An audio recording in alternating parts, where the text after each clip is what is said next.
Michigan Wolverines take the field.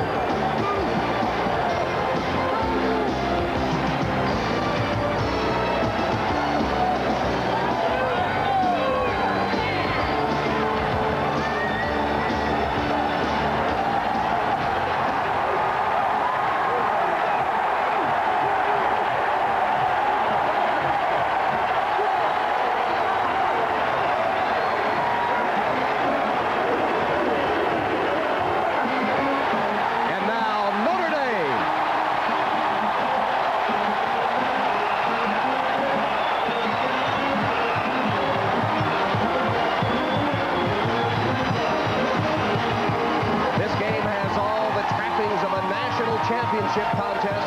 Demand for tickets the most in recent memory. The two most successful college programs of all time. Two teams with national title aspirations, quarterbacked by Heisman Trophy candidates. Hello, everyone, and welcome to South Bend, Indiana, Notre Dame Stadium. Tom Hammond with Chris Collinsworth. What an emotional moment, Chris, for a college player taking the field, Michigan and Notre Dame. But the problem might be, how do you channel that emotion to start the contest? Tom, if these young men can channel their emotions at this point, they're not human. Don't forget, they're only between 18 and 22 years of age. And really, one of the keys in any college football game is which team can gain control of their emotions first. We'll keep an eye on that. Well, we've heard all about the two quarterbacks, two high-powered offenses on display today. Will this be a high-scoring game? What do you expect? Well, I don't know. The big story in this ball game has to be Notre Dame's defense. Of course, without Demetrius DeBose, this is a football team that gave up over 400 yards of offense last week against Northwestern. Michigan is a much more powerful offense. They have three running backs that have averaged more than 5 yards per carry. So the storyline of this ball game, not so much the quarterbacks, but the defense of Michigan.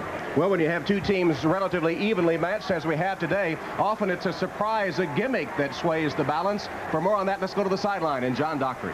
And Tom Hammond, we might see exactly that from the Irish today. Some offensive surprise possibles. You know, Lou Holtz, normally conservative, talks about running the ball to win. Well, all week long in practices, he's been working on the wide open offense. And I'm talking wide open. 4 wide receivers, 5 wide receivers, no backs in the backfield. And you and I both know that a coach doesn't spend significant time in practice unless he's going to use something. So it will be interesting today to see if we see the unveiling of Air Holtz here against Michigan. Back to you, Tom. All right, Doc. Lou Holtz, it would be a surprise if it was Air Holtz. That would be out of character for him, but as we said, it may be a surprise that turns the tide today. And do we expect a close game? Well, look at this. The last 5 here at Notre Dame Stadium had been decided on the final series or even the final play. Gary Moeller and his Michigan Wolverines hoping before the season is over to take an unprecedented 5th straight Big Ten title. They beat Notre Dame last year, and Rick Meyer, when he made his debut 2 years ago for the Irish at quarterback, engineered a win over the Wolverines.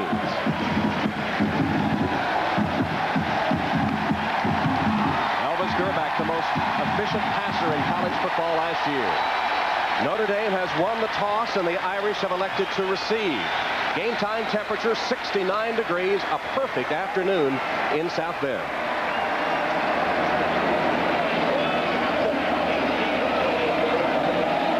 Tom, don't forget, this is the opener for Michigan. Had a chance to talk with Gary Moeller, and he said that most college football teams improve more from week 1 to week 2 than any other span during the course of the season. He said you just learn so much about your football team after that first game. Of course, Notre Dame had the game last week against Northwestern, and the fact that Notre Dame is now playing at home, he thinks that gives the Irish a huge edge in this one. Peter Elizovic will kick off for Michigan.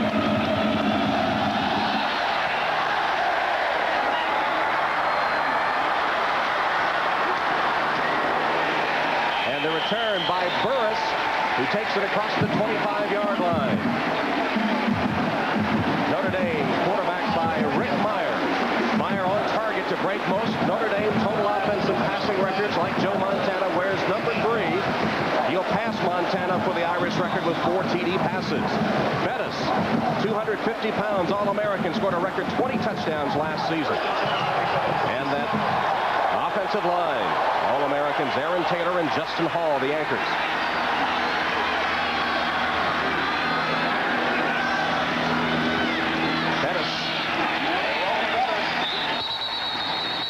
And the Wolverine defense ready for him. Martin Davis making the tackle for Michigan. Here's the front seven of the Wolverine defense. Chris Hutchinson, an All-American candidate. He had 13 sacks last season. Marcus Walker, the top returning tackler at the linebacker spot. In the secondary, Corwin Brown, last year's overall tackling leader. No surprise that the Fighting Irish come out on first down and run the football last week in the first half against Northwestern.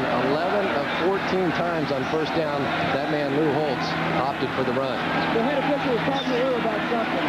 That sometimes puts the pressure on your quarterback, too. Would Meyer's passing statistics be even better if he wasn't so predictable? Absolutely, but Lou Holtz let it be known that if Rick Meyer returned for his senior season, he would not change his philosophy just for him. Brooks, the tailback in this set. Dennis is the up back.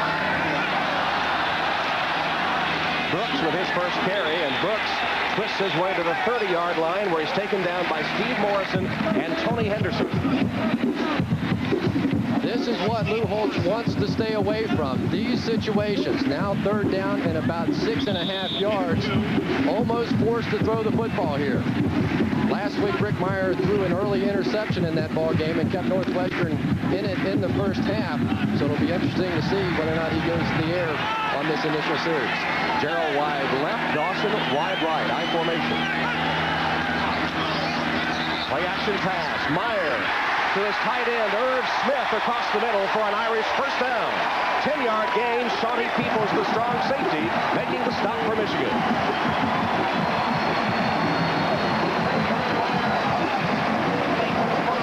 You're right down in the middle of the action. Just a simple square in by the tight end. Rick Meyer looking awfully calm here in this opening series. He wants the chance to throw the football. He wants the opportunity to prove that he is a Heisman candidate.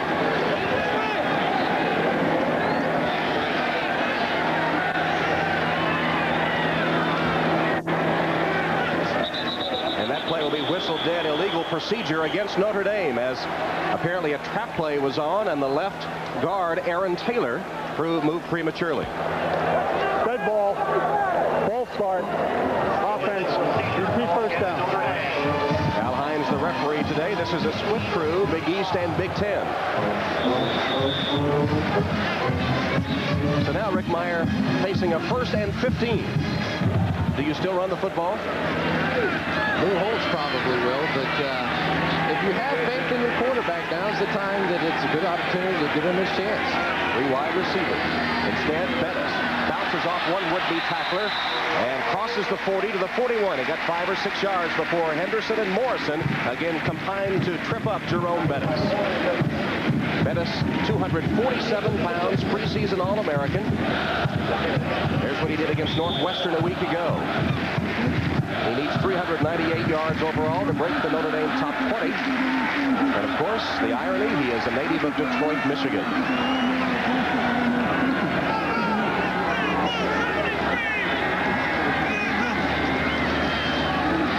Meyer. Going up top is Clint Johnson, and Johnson close to a first down at midfield.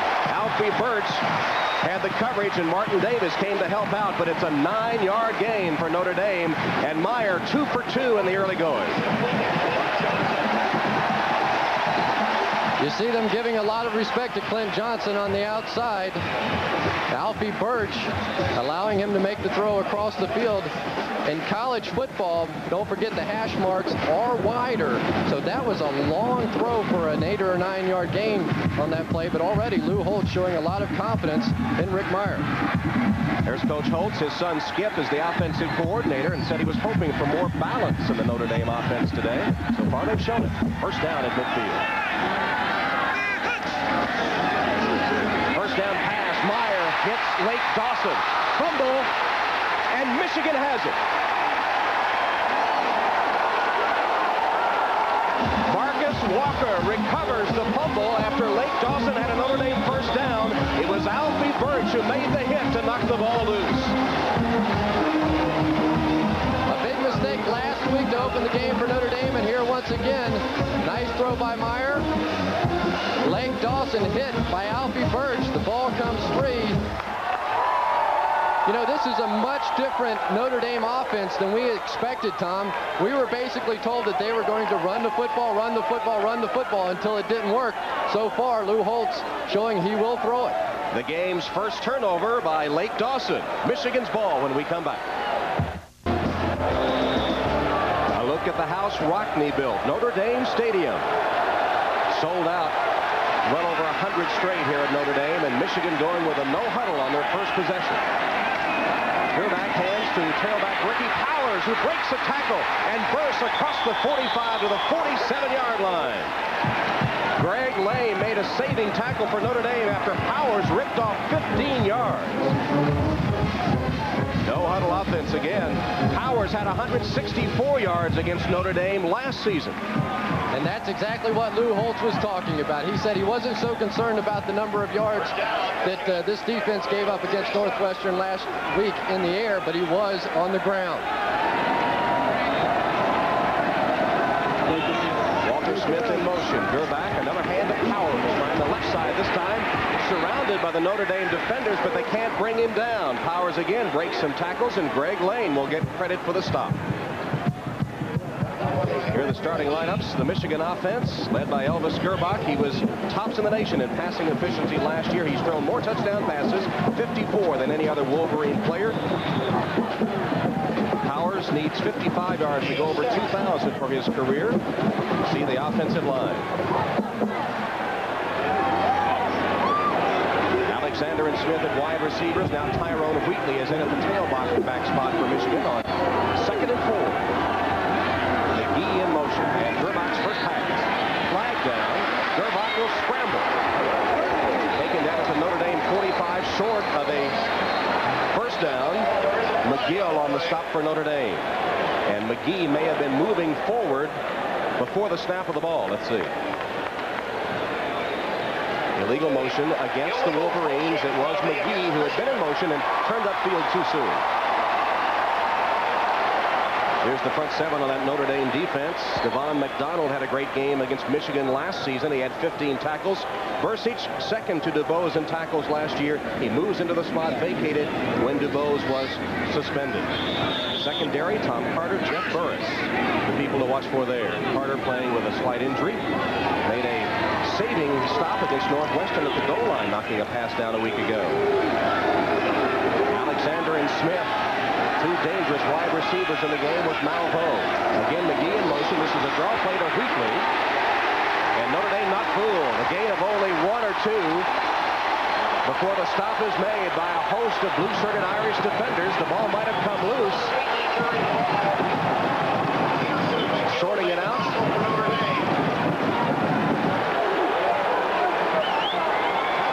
And it will be Michigan's ball still, but they'll face a third down, 3rd and long. Take a look at the play here and see if, in fact, this ball does come loose. Tyrone Wheatley, number 6, one of the fastest players in college football. The ball is on the ground, and I don't even see a fumble at all. No tailbacks in the game. Leggett is the only setback. 3 wides, Malvo, Smith, and Alexander. Rolling and has plenty of time. Fires complete. Walter Smith split the defenders. Gerback, with no pressure whatsoever, finds him for 13 yards and a Michigan first down. Don't forget, last year, Gerback started this ball game in the first half going 12 for 14 for 101 yards. Watch the poise of Gerback. Gets wide, his receiver down the field, not there, comes back, throws across the grain, typically a dangerous pass. But Gerback looks like his arm strength has improved over a year ago, able to get it in. Ryan Radigan made the tackle for Notre Dame, but Michigan on the move. First down, Irish territory, the 38. Howard, cutback, loose ball.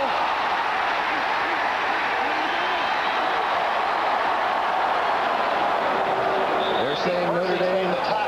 No, Michigan football. Michigan. The recovery, I think, made by Steve Everett or maybe Doug Skeen as they unstack them. Gary Moeller's team almost committing a critical turnover. Here's a situation where Ricky Powers really doesn't hit the ground, but he lands on top of other players, and his forward momentum was stopped. A good call by the officials. So it'll be second down for the Wolverines. Powers has carried 3 times for 23 yards. Here's his 4th carry. Not much there. Notre Dame able to stack it up. Devon McDonald, with help from Jim Flanagan, able to corral Ricky Powers that time. And of course, that Notre Dame defense missing an All-American. Let's go to John Dockery for that report. And their captain, Demetrius DeBose. I know you're watching anything different here from Michigan, or pretty much what you expect? Exactly what I expected. I believe Michigan was going to just come out and run some zone plays against us. And then on 2nd and on 4 and on waste downs, they probably could try to go deep on us, which they tried to do right on the last couple of plays. But everything's pretty vintage Michigan. Hopefully our defense can go ahead and just stop it and control the football game. Tom, to you, and then we'll come back. Incomplete pass. Gerbach from Malveaux. Take it back, Doc.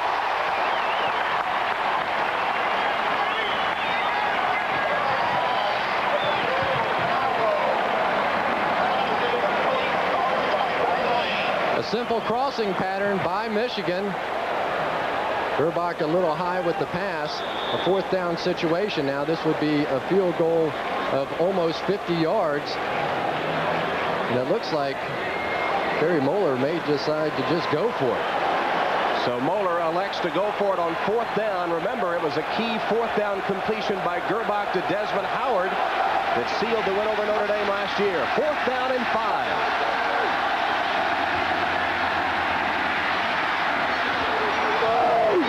No good, out of bounds. Malveaux made the catch, but was out of bounds, and Notre Dame will take over.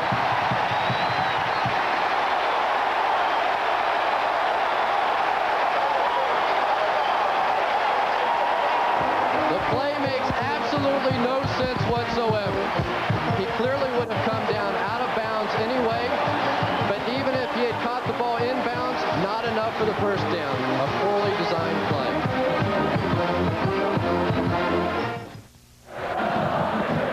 Elvis Gerbach and Gary Moeller discussing that failed 4th down play, the pass that was caught out of bounds, as Moeller reacted as the play unfolded. And not happy with the result. I don't think Gerbach was too happy either. Was there some sort of mix-up? It looked like Feldman Malveaux, the wide receiver, may have blown it. Watch him. Gerbach is going to hold up 3 fingers. Traditionally, in the pass tree, 3 means an out route of about 10 to 12 yards. That time, Malveaux cut his route off to about 6. Notre Dame takes over. Meyer has hit all 3 of his passes so far. Pettis, nothing in the middle. Stacked up by the center of the Michigan defense. Chris Hutchinson, the All-American candidate, number 97 at the bottom of the stack, the senior from Houston. Well, the story is developing in this ball game that Notre Dame cannot run the football. We've seen it so far. He's tried to force the run on 1st down time after time. Now 3 out of 4 1st down calls have been runs, and Michigan has stuffed it nearly every time. 2nd and 8 for the Irish. No score, 1st quarter, 7:49 left. The action pass. Meyer with a bullet complete to Johnson. Clint Johnson has a 1st down to the Notre Dame 45-yard line, 10-yard gain before he's knocked to the turf by Corbin Brown and Coleman Wallace. Tom, we're seeing a case here where Notre Dame and Lou Holtz is clearly into plan B. And when you've got a quarterback like Rick Meyer, why not? Just a simple slant route. Clint Johnson coming up with the play. Those patterns are going to be there. Michigan's first goal this afternoon, we were told by Lloyd Carr, the defensive coordinator, is to stop the run. Now Rick Meyer gets his opportunity to throw it. And Notre Dame takes a timeout, as they were running out of time on the play clock, and the Irish have to spend a timeout here in the 1st quarter. Clock shows 7 minutes, 22 seconds remaining in the opening period from Notre Dame Stadium. Rick Meyer off to a hot start, hitting his first 4 passes. We're scoreless at Notre Dame. This Heisman moment is brought to you by State Farm Insurance. Like a good neighbor, State Farm is there. Angelo the Arm Bertelli played only 6 games in 1943, leaving Notre Dame midway through his senior season for the Marines. Bertelli's tour of duty forced him to miss the Heisman ceremony in December of 1943. Instead, he received his trophy while on furlough a month later. But Bertelli found his Heisman Trophy moment well worth waiting for.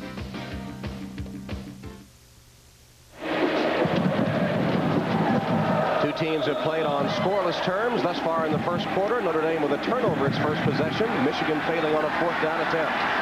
Skip Holtz wanted balance in the offense. He's got it. Dead even. 4 passes, 4 runs. Burbach pumps once and goes long. Miller can't get there. Shawnee Peoples was beaten on the play as Mike Miller, the speedster on this Notre Dame team, and Meyer just overshooting his target. Tom, that's a play that's just so hard to time out because you have the pump fake. You're used to looking at Mike Miller running at full speed throughout the course of his pattern, and more often than not, you will see a quarterback overthrow this pass. They get a little bit anxious, and that's exactly what happened. You see Mike Miller totally distraught. He knew he had a touchdown. A rare thing, a long pass on first down for Notre Dame.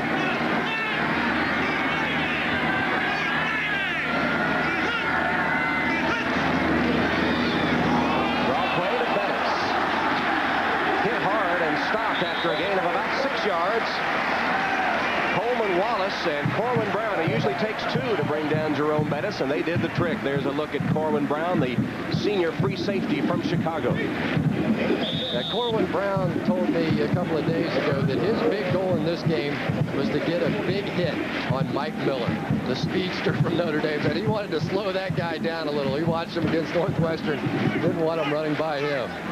Corwin Brown, second team All-Big Ten selection a year ago, started every game for the Wolverines. Third down play. Meyer will scramble. He's got room and a first down. Rick Meyer bouncing to the outside, just short of the 30-yard line. Finally taken down by Coleman Wallace after he rambled for 16 yards.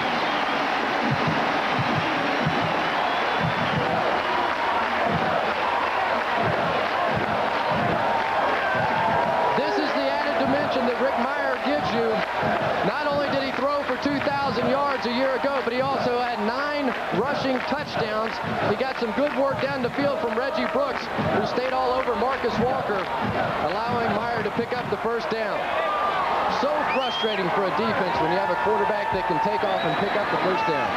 Senior from Goshen, Indiana, former Indiana High School Player of the Year. A Michigan fan growing up. Hand to Brooks. Brooks to the outside. One man to beat, and he's taken that at the 20. The one man, Shawnee Peoples, made the great open field tackle. But Notre Dame continues to move the ball. There's another first down. Reggie Brooks told us that he doesn't mind all the attention that Jerome Bettis gets. That in fact almost every defensive player is constantly watching for number 6, which gives him an opportunity to run free. Reggie Brooks moving into his own. He switched numbers. He was 41 a year ago, now 40, the same number worn by his brother Tony last year, and the same number worn by their dad Raymond at Booker T. Washington in Tulsa. That was Brooks' favorite play, the counter. Here's the option. Brooks on the pitch. Hit. Breaks free. Brooks! Touchdown!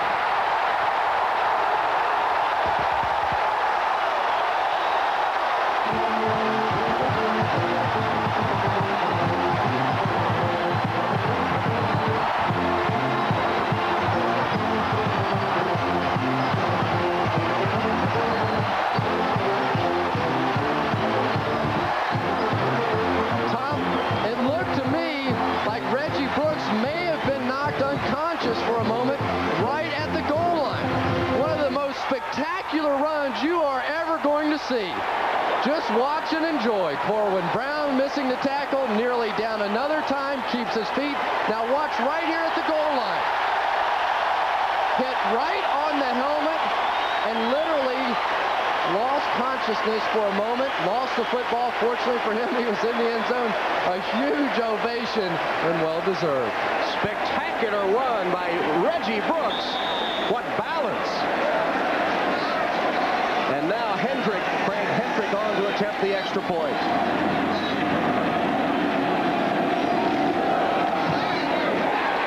And it's good.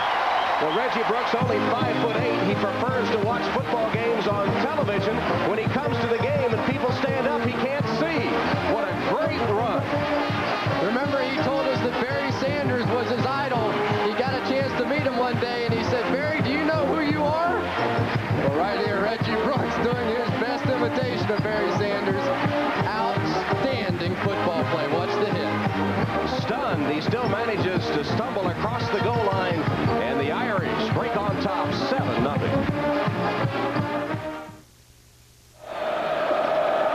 One of the great scenes in college football, Notre Dame Stadium sold out for the 101st straight time. That view coming from the Goodyear Blimp Spirit, based in Akron, Ohio.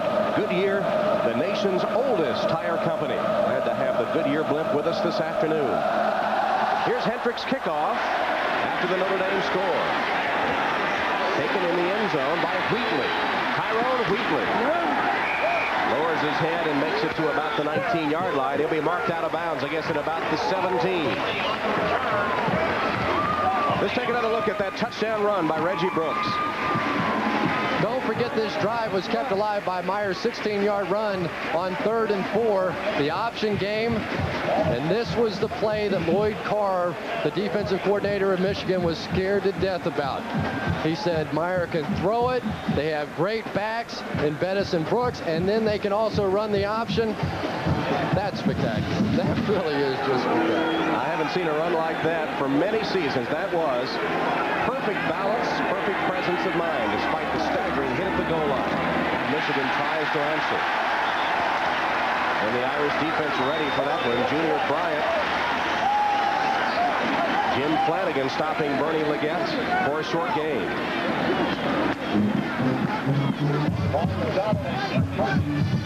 The Notre Dame offense now has picked up 111 yards on 13 plays, 8.5 yards per play. And don't forget, the only time the Irish have been stopped in this game so far was on Lake Dawson's fumble. Stopped themselves on that occasion. Jesse Johnson in at tailback now, the junior from Harper Woods, Michigan. And he gets the call.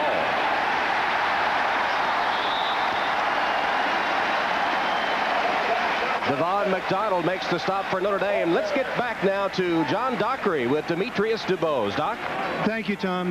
Demetrius, you spent some time with Pete Burstich during the week. What did you tell him before the game? Well, I just told Pete to be confident, and then I knew that Michigan would come out and run a lot of trailer to tie in, and I told him just to be poised and be confident in his calls and his decisions, and that would make everybody relax around him. You know, I know you have enormous emotional feelings. Can you share those with us sitting here rather than being in the game?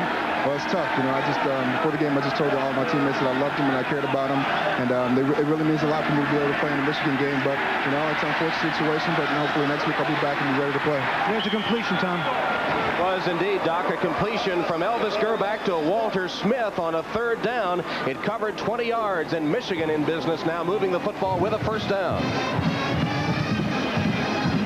I want to tell you something. Elvis Gerback has really improved his arm strength in the offseason. This ball is a bullet to Walter Smith. Well, we're seeing two outstanding college quarterbacks here this afternoon. Living up to advanced billing. Wow. Michigan staying with the no huddle, a formation, an offense that really didn't strike any fear in the Notre Dame defenders. Not much there for Tyrone Wheatley on that carry from tailback. The Notre Dame defensive staff saying that Michigan uses the no huddle not so much as a hurry up,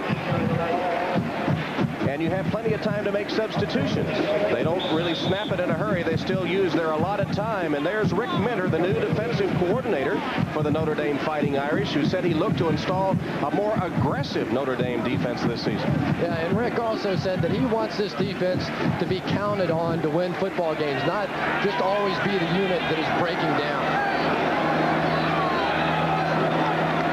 On 2nd down, Gerback retreats. And again completes the pass across the middle to Derek Alexander. Anthony Peterson tackles him immediately. And the Wolverines finding room in the seams in the middle of the Notre Dame pass defense. Michigan now getting back to what they did effectively a year ago, and that's use the short ball control type of passing game and use it on the early downs. Now they've got themselves a 3rd and 3 situation. For Notre Dame, probably a running down, but for Michigan, you expect them to throw. Leggett is the only setback.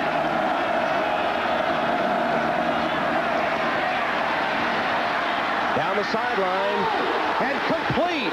Walter Smith coming back to the ball. Flags down. It looked like Notre Dame interference, but Smith fought off the early contact and came back to make the reception ahead of John Covington. What a great catch by Walter Smith. Not only in a clutch situation, but John Covington was absolutely all over him. Refused to let him pull his arms away. Goes up and makes a big play. Nice play by Walter Smith. Smith, a redshirt sophomore from Detroit, had a 9-yard touchdown reception in the Rose Bowl. His best day came against Minnesota last season when he had 5 catches, and his first career grab was against the Irish of Notre Dame. Pass interference, defense, 15 yards from the previous spot, first down.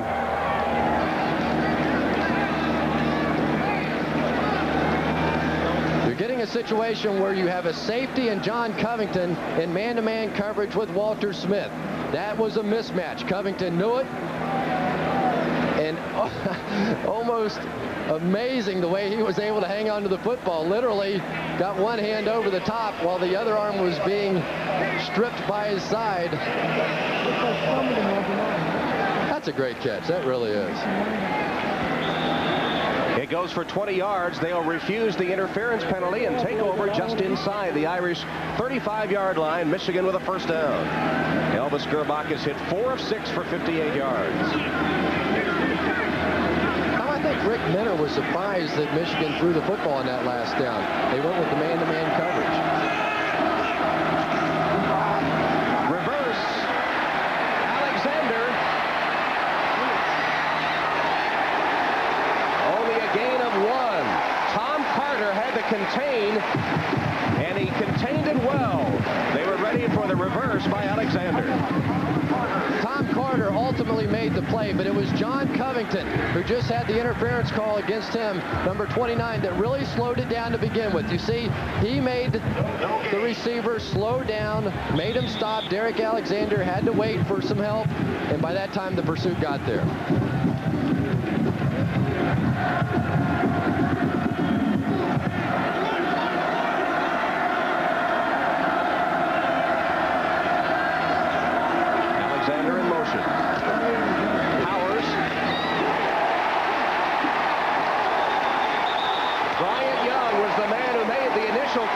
Bryant Young, the junior from Chicago Heights, Illinois, a friend of Michigan player Marcus Walker since his high school days, stood Powers up and able the pursuit to take him down. Without question, Notre Dame's best defensive lineman, watch him, number 97, Bryant Young. He is their All-American candidate on that defensive line. Lou Holtz says that he has the opportunity to be as good as anybody that has ever played here. Ninth play of the drive coming up. It's a 3rd and 9.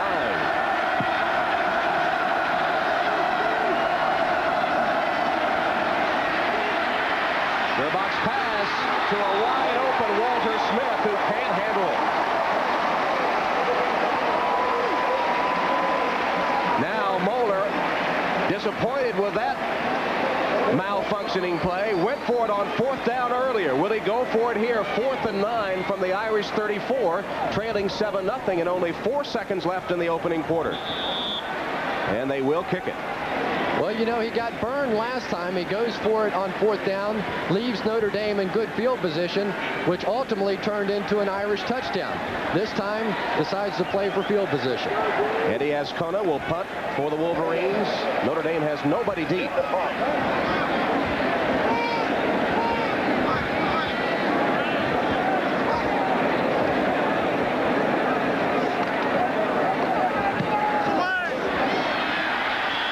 Trying to angle it out of bounds. They'll line it up, and let's see where they mark it. There's the official with his hand in the air as they try to line it up, and he's headed in the wrong direction. direction as far as the Wolverines are concerned. He'll stop at about the 15-yard line, where the Irish will take over after a 19-yard punt.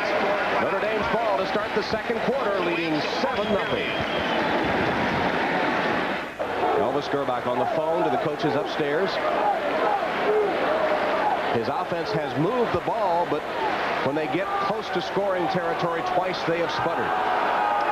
Tom, last week against Northwestern, Notre Dame only had the football 9 times, only 3 in the first half, but they certainly did take advantage of it. 5 scoring drives of 80 yards or more, already a scoring drive of 67 yards here this afternoon. They're to get it in here, though, about 85 yards worth. 2 most successful programs in college football history on a gorgeous afternoon in South Bend. Miller in the flat, tried to break it. Finally covered by the Michigan defense, led by Alfie Birch. Mike Miller was the man of great expectations. He's out of Missouri City, Texas. He came to Notre Dame billed as the next Rocket Ishmael. But he wasn't happy in his first year last season at Notre Dame. He played in 1 game. It was against Michigan. Then he left school. He went to the University of Houston. Never played football there, but while he was in Houston, changed his mind, called the coaches here at Notre Dame, asked to return, and is here on the team. Jerome Bettis has a Notre Dame first down across the 25-yard line with Marcus Walker hanging on for dear life. This game plan, really a total surprise. You're seeing Lou Holtz throwing the football on first down almost exclusively. We talked to Skip Holtz, Lou's son, yesterday, and he said Lou's favorite words are 2nd and 6. That's all he wants, 4 yards on first down, and that he prefers to throw it or to run it to get it. We told his dad, Lou, that Skip wanted more play-action passes, and Lou's response was, look at Beckton. Lee Beckton breaking tackles, and he has another Notre Dame first down across the 40. Corwin Brown finally able to wrestle him down, and Martin Davis helping out as well. That is a 14-yard gain.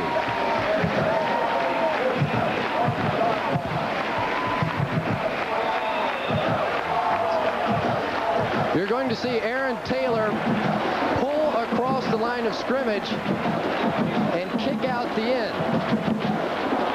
That's what opened the play up for Lee Beckton.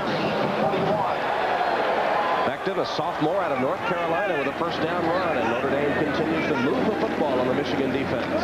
Beckton again. Tripped up, stumbles forward for a gain of a yard or 2. It was Chris Hutchison that knocked the feet out from under Lee Beckton. There's Hutchinson, All-American candidate, academic All-American candidate, as a matter of fact. He was on the All-Big Ten academic team last year. He has a 3.23 grade point average in movement science. That's kinesiology. Yeah, he's the captain of this defensive football team as well. Was also named Freshman Defensive Lineman of the Year in 1989.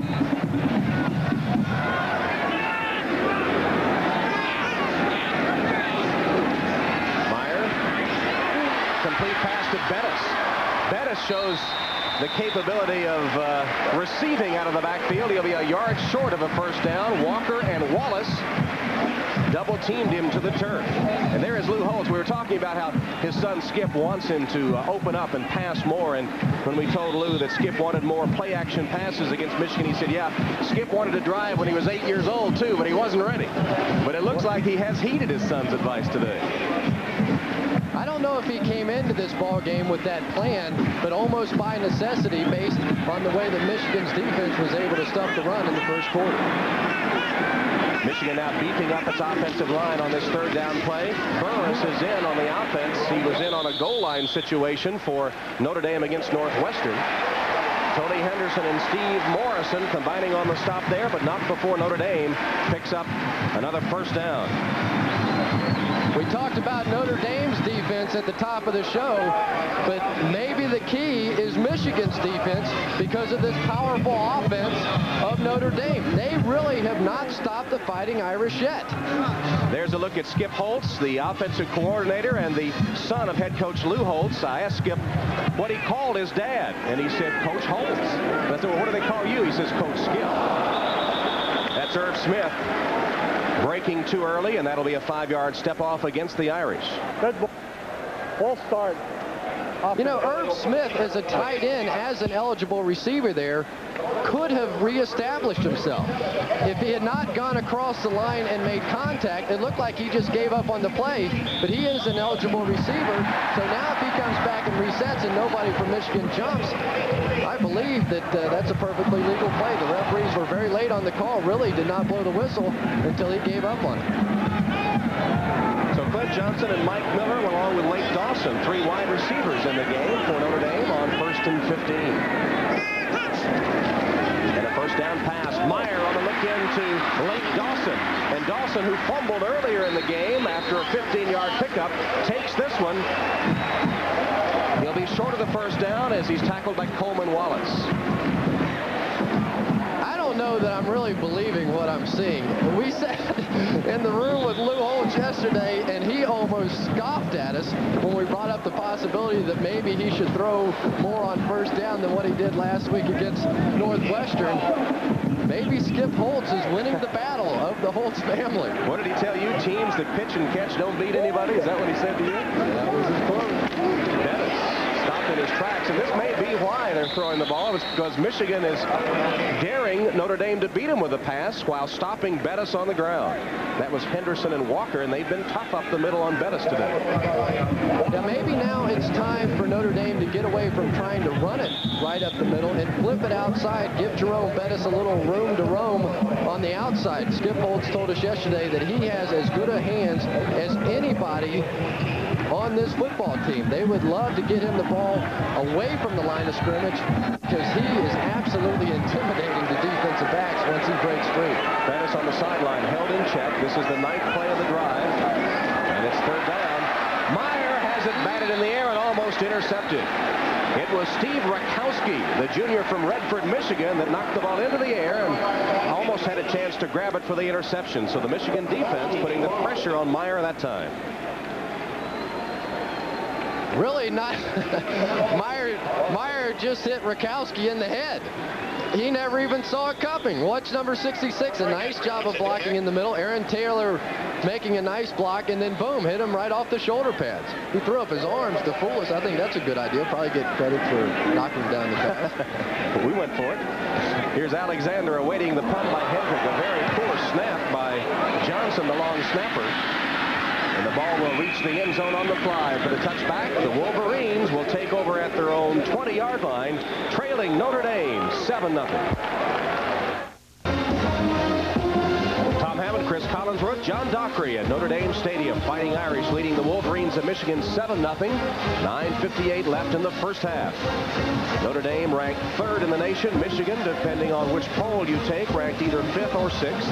6th in the AP poll. Michigan will have the ball at its own 20-yard line. Here are the Wolverines after huddling with Coach Gary Moeller. And in the center of that line, Elvis Gerback will take the snap from Steve Everett, the All-American candidate from Miami, Florida. He wears number 51. His home with his parents destroyed in Hurricane Andrew. His father's a sculptor. His studio destroyed as well. His parents living in one livable room of their former home in Miami now. Gerback sets up a screen and completes it to Johnson. And the Notre Dame defense, much maligned, but ready for the task so far today. They collapse on that screen, and Rick Minter telling us that Michigan runs a tremendous amount of reverses and screens, and he had his defenders ready for that one. Yeah, going back to that Steve Everett story, so many families, of course, devastated by Hurricane Andrew. Steve said his parents literally spent 4 hours in the bathroom because the roof and the windows had all blown away. A very scary situation for him. Said he hasn't had much of an opportunity to talk to them. They were originally supposed to be here in town for this one, but obviously could not. Delayed handoff. Johnson. And again stopped after a short gain. Give credit that time to Jim Flanagan, the junior from Sturgeon Bay, Wisconsin, leading the defensive charge for Notre Dame. And one final note about Steve Everett, the Michigan center. He calls his parents about every other day. They have to go to a payphone to get the call. And remember last year in the game against Notre Dame, he had his jaw broken on a hit by Pete Bursich. It was gruesome. He left the field, carried to the hospital. The Wolverines leading 17-0. He looked at the TV when he came to at the hospital. It was 17-14. He said, oh, no, not again. But the Wolverines held on to win. open. Completion to Alexander. And Derek Alexander with a Wolverine first down to the 42-yard line. Jeff Burris trips him up, but Alexander wide open takes it for 21 yards. Boy, they are so happy to have that young man, Derek Alexander, back in the lineup this year. Last year suffered a knee injury, was supposed to be teamed with Desmond Howard. You see him running just a tremendous route on the best cornerback for the Fighting Irish, and that is Tom Carter. He's an All-American candidate, and Alexander completely turning him around that time. Second catch by Alexander, who had a medical redshirt year last year after a knee injury in the first game against Boston College. Look out! Jesse Johnson down the sideline, knocked out of bounds by Jeff Burris, but he carries it into Notre Dame territory, and Michigan with another first down, 24-yard gain.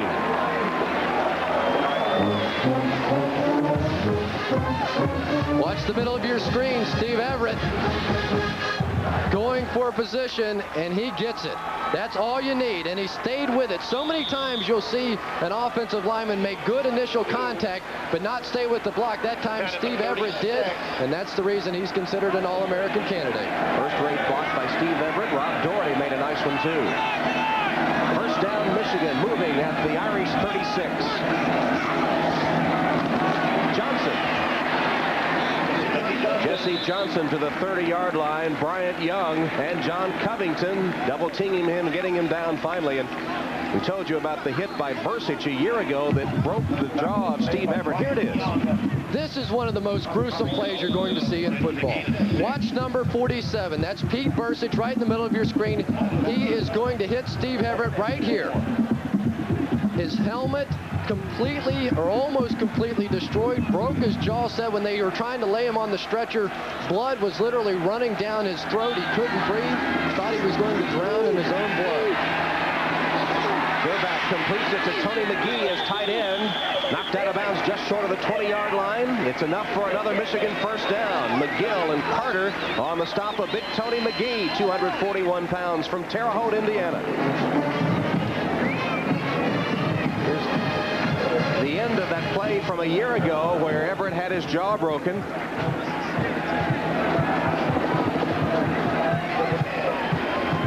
Couldn't really see it there, but he said literally his jaw was broken in half, and the only thing that kept it in his mouth was his cheek, but it was literally just laying there on the side of his face. Enough of that. You told that story the other day over breakfast, I might add, which was not very pleasant. Jesse Johnson. He's been the workhorse. We haven't seen as much of Powers as we expected. It's been Jesse Johnson, the junior from Harper Islands, Michigan, from Harper Woods, Michigan, that has done the bulk of the ground game for the Wolverines. Second quarter, Notre Dame Stadium, 6:58 and counting. The Notre Dame Fighting Irish leading Michigan 7-0, but the Wolverines on the move. Michigan moving the ball for the best time so far in the game, facing a 2nd and 7 from the Irish 17. Again, it's Johnson. And again, Johnson does a good job before he's thrown back for the Notre Dame defense. That's the 6th carry of the game by Jesse Johnson. By contrast, Ricky Powers has 5 carries of the football. Well, defensively, Notre Dame's been doing a nice job all day long. This is the most effective drive of the ball game for Michigan. And you see Greg Lane doing a nice job not allowing him to fall forward. When you get down this close to the goal line, you have to drive that running back the other way, because now we're down to a key situation. 3rd and 2. And that'll be a 5-yard step off against Michigan. So the Wolverines, with a key 3rd and 2, commit a big mistake. And now Moeller says, let's try to get it back. It was Sean Miller, the guard, that jumped too soon, and then a host of Wolverines called for illegal procedure.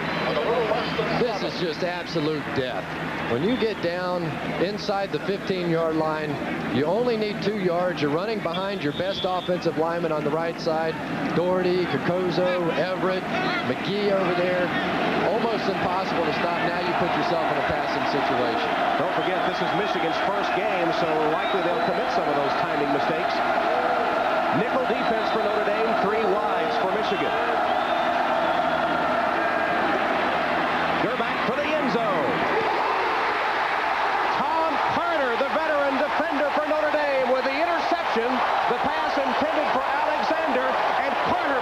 play.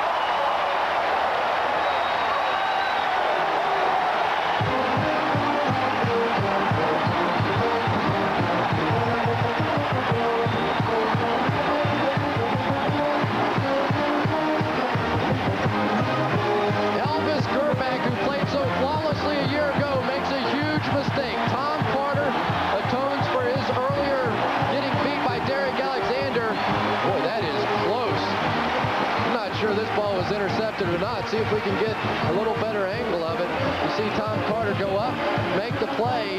Does he ever have possession? Looked like he did. He flipped over and at it. Leading interceptor a year ago, Tom Carter, first pickoff of the 92 season. The Four Horsemen, Newt Rockne, and George Gipp. The tradition runs deeper than any other college campus. That was then, but now Notre Dame football today is the grist of the stories, the headlines, and the lore of tomorrow. A unique look behind the scenes of Irish football in the Lou Holtz era. All in the best coffee table picture book ever done about college football. It's Notre Dame Football Today, the book. In 2 weeks, the intensity will reach the boiling point as the Purdue Boilermakers battle their upstate rivals, the Fighting Irish. Notre Dame football is home on NBC. A poor read by Elvis Gerback, number 2. Walter Smith wide open on this play for the first down. Gerback decides to go into the end zone for Derek Alexander, and now there will be no field goal, no 3 points. Watch the reaction. They love it. First turnover caused by the Notre Dame defense this season. They didn't have one against Northwestern a week ago. Irish offense on the field now. Meyer looks one way, the other, back to the right, and now will scramble. Nice move by Meyer, and out of bounds. Did you see the move he put on the defender?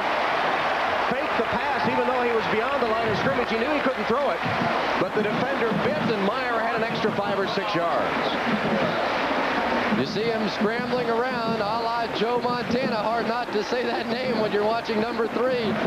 Really across the line of scrimmage at the time that he made the fake, but Martin Davis went for it anyway and allowed him to scamper up the sideline. Reggie Brooks back on for the Irish. Bruised his shoulder on the spectacular touchdown run earlier, but back on the field and getting the handoff. Spins away from tacklers. Brooks still on his feet. What a run. 45-yard line. Here's another Irish star in the making today, Reggie Brooks.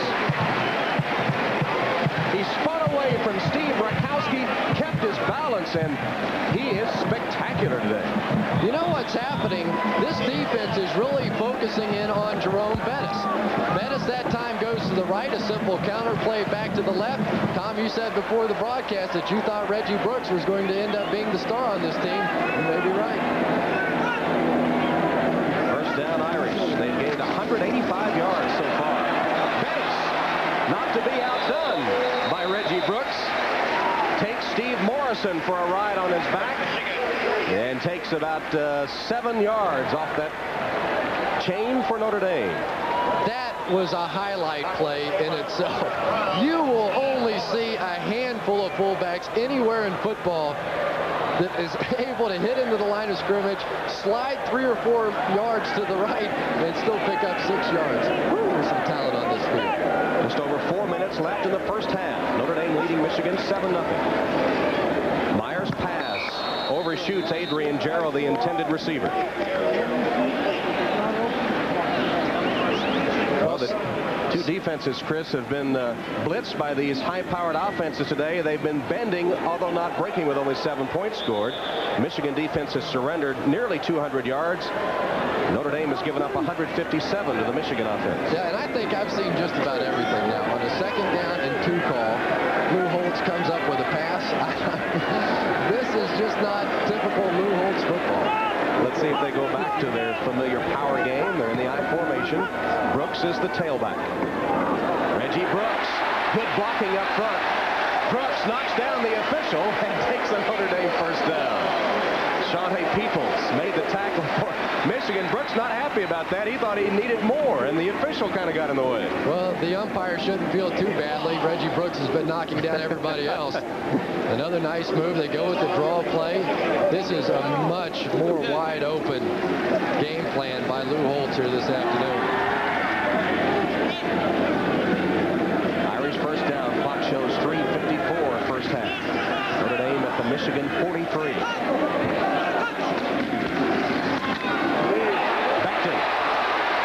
Lee Beckton, who's coming at tailback for Brooks, has 11 yards. Dean Lytle made a block out of the backfield to spring him, and Corwin Brown sees the Irish running game net another first.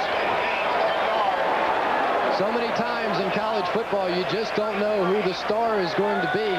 Willie Clark, a young man who has just so much talent, so fast, under 4.3 in the 40-yard dash, but he has a broken wrist and is playing with a bit of a fiberglass cast.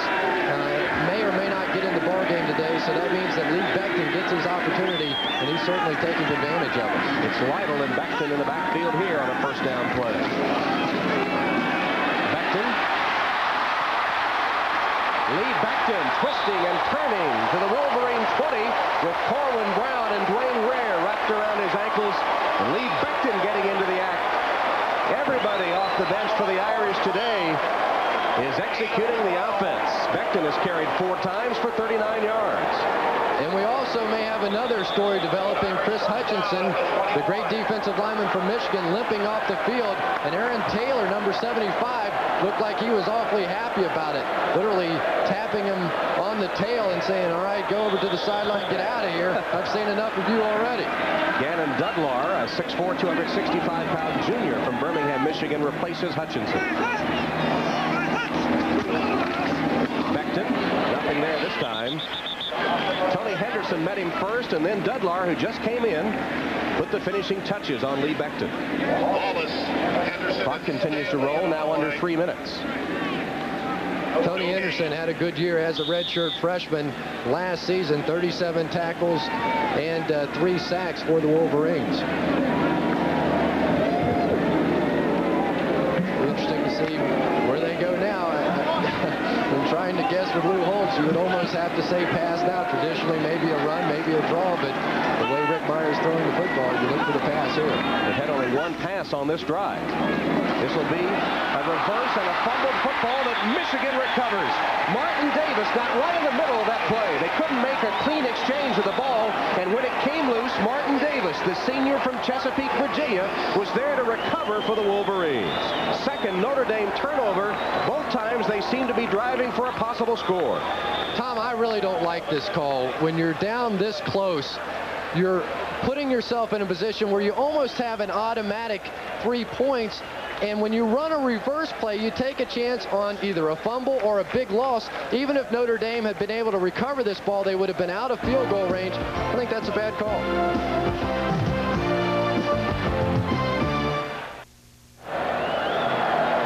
The famous Notre Dame Golden Dome reflecting the September sunshine as we look down from the Goodyear blimp Spirit.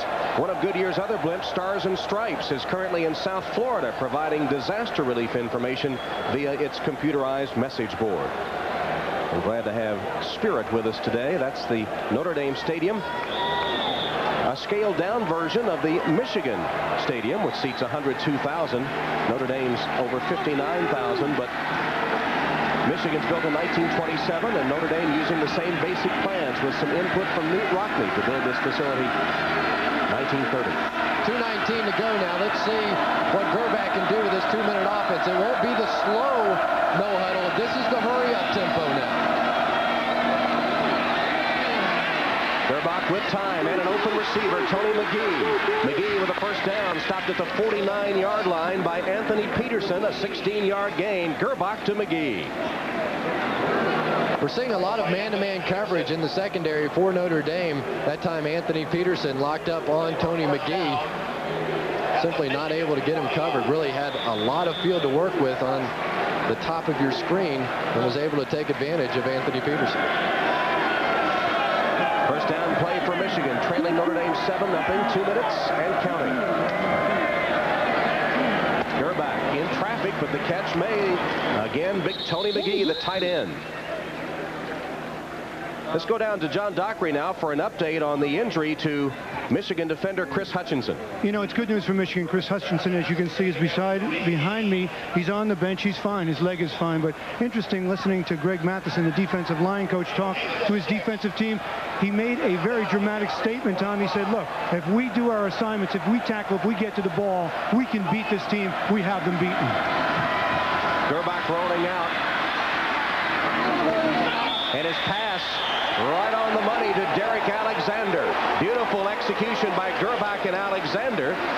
It went for 18 yards, and suddenly with its 2-minute drill, the Wolverines moving the football down the field.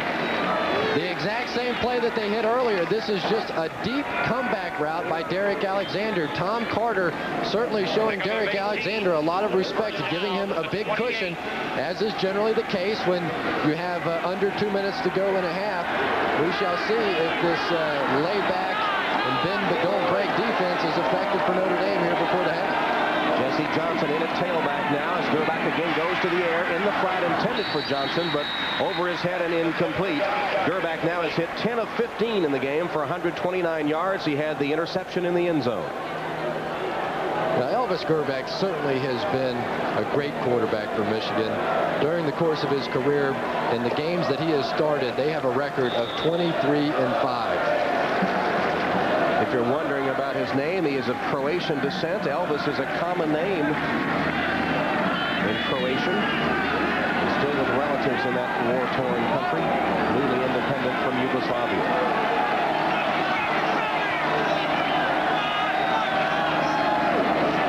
One pump from Gerbach. And across the middle, knocked down. Pretty defensive play by Anthony Peterson. McGee, the tight end in the center of the field, the intended target, but Peterson timed it perfectly to bat it away. Boy, that's a nice play right there by Anthony Peterson. And this is what Rick Minner, the defensive coordinator of the Fighting Irish, talked about. He said, in last week's game, we gave the receivers of Northwestern too much respect. That when they come into our zone defense, we have to attack. That's exactly what Anthony Peterson did on that play. Timeout Michigan with 1:07 left in the opening half. Gary Moeller has just counseled his offensive unit, trailing Notre Dame 7-0 with 1:07 left in the second quarter. Wolverines still with 2 timeouts remaining. Michigan with a 3rd and 10 from the Notre Dame 28. Tyrone Wheatley in the game now, along with 3 wide receivers for Michigan. And it's Wheatley that gets the call, bounces off one would-be tackler, down the sideline, Wheatley for a touchdown!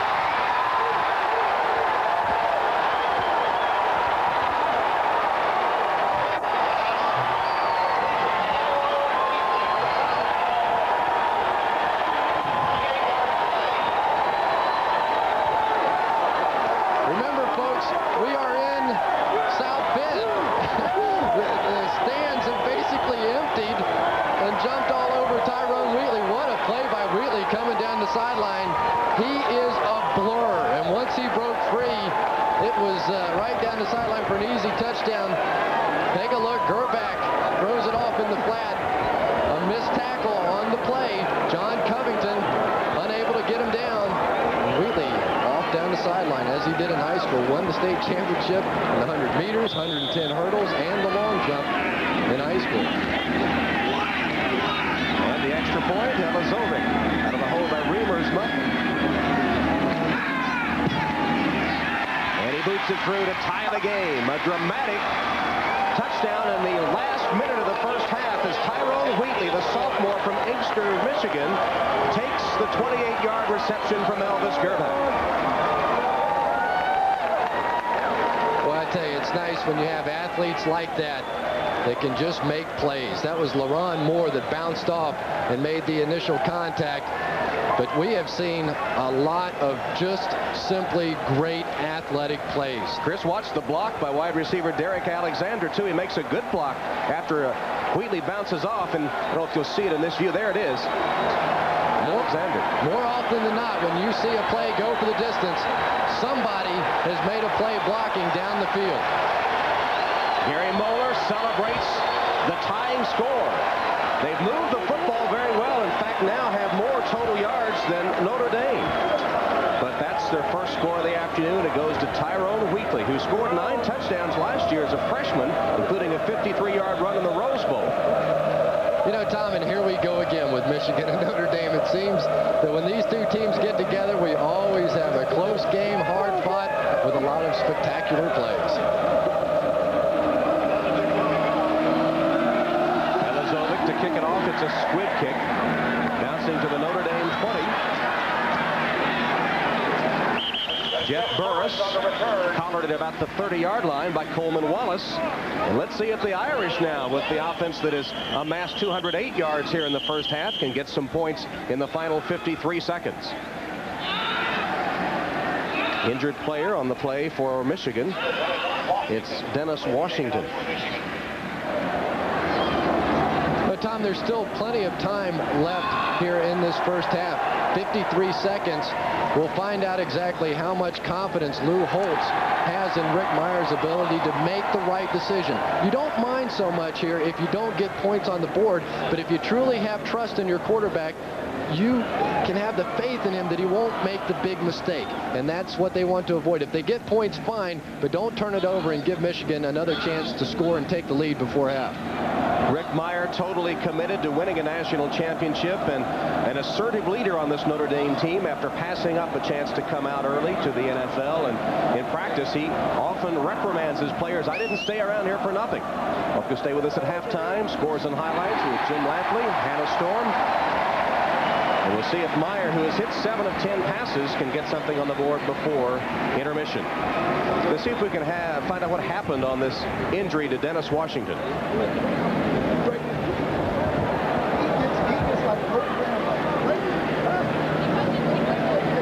Dennis Washington, number 24, right here.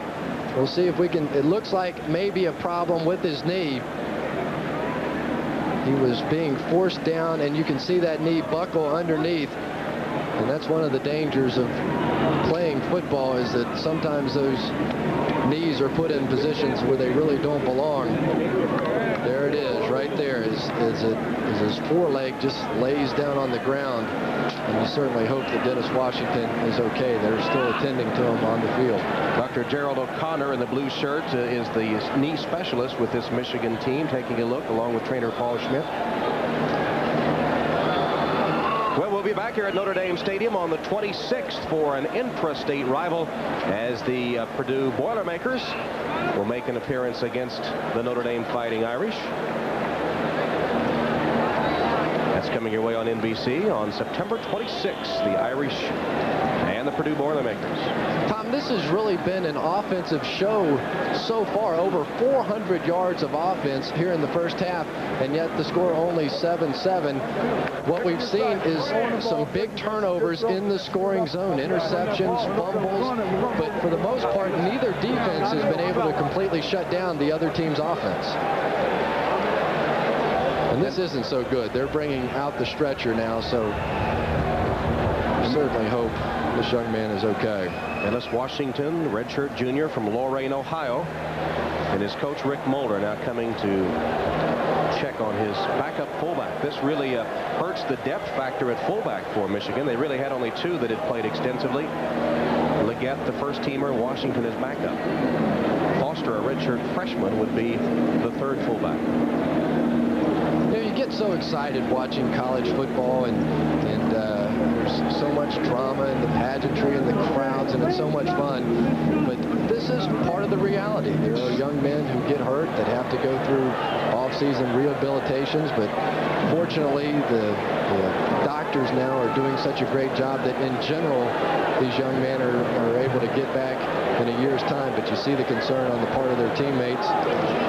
This is it's never fun.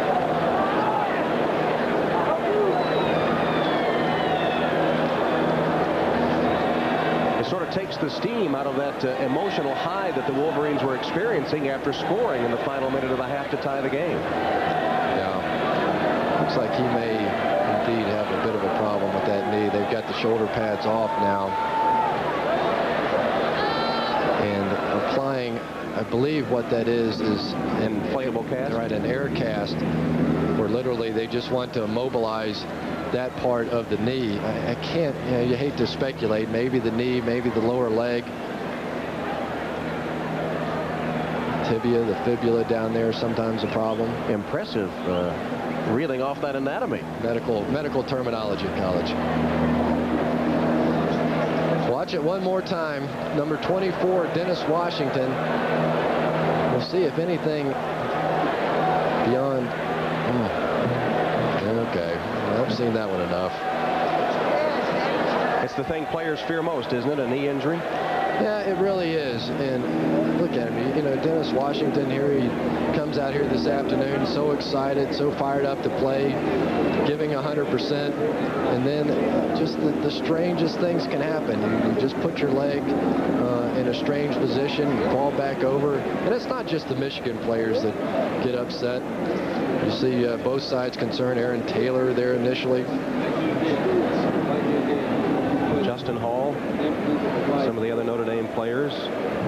It's right in front, in fact, of the Notre Dame bench. And respect from the opposition.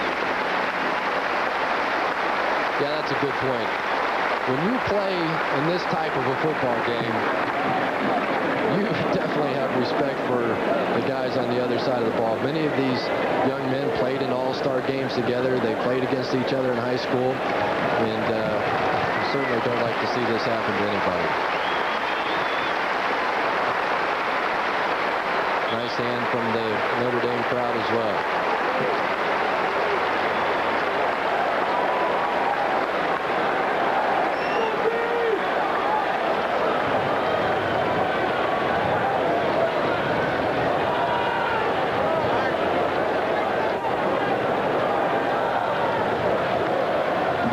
Return to play with 53 seconds left in the first half. Michigan has just tied the game at 7. Notre Dame will have the ball at their own 31-yard line. 2 timeouts remaining for Notre Dame, so plenty of time to make it work. Michigan really hasn't been effective in stopping them all day. They've got the spread formation in. And the nickel defense from Michigan. They're putting pressure on Meyer here. Johnson makes a nice catch, but it'll go only for a yard or 2. Alfie Birch smacked him as soon as he made the reception. That was a high-risk play. That was, you throw the ball high like that when Alfie Birch is closing in on your receiver, a chance for a tip ball. A lot of different things can happen. You see, Lou Holtz said, all right, I tried it once. But I would imagine we're going to see a running play here. In fact, Bettis is back in the game now. Brooks and Bettis, the split backs, as you see the clock ticking away, and Notre Dame will pass. Meyer decides to tuck it under and run. It makes a pretty nice run out of it, just short of the 45-yard line. It's a first down, but the time ticking away, it stops now on the first down. Birch and Blankenship made the tackle for Michigan. Yeah, and Tony Blankenship almost took his head off. Notre Dame is going to take the timeout. They've got the ball up to the 44-yard line now, which gives them an opportunity at least for the Hail Mary down the field. So just 6 seconds now remaining in this first half. Holtz and the Irish breaking on top. Michigan with a score. Gerback to Wheatley in the final minute to tie it. And coming up tomorrow, we'll shift gears and see the pros in action. It starts with NFL Live, 12:30 Eastern Time. Most of you will then see the Raiders playing the Bengals. Cincinnati a winner at Seattle, returning home under their young head coach, Dave Shula. In the second game, most of you will see Buffalo and San Francisco. Should be a great game. 2 teams, Chris, capable of meeting in the Super Bowl, the 49ers and the Bills. Well, they're my pick to go to the Super Bowl this year, so you can just about eliminate those 2 things. I was just about to say that. Lou Holtz. His offense has run up 225 yards. Wait a minute here.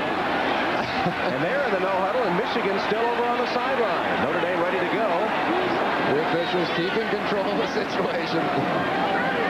And the total yards, Michigan 224, Notre Dame 225. We told you it would be a close game.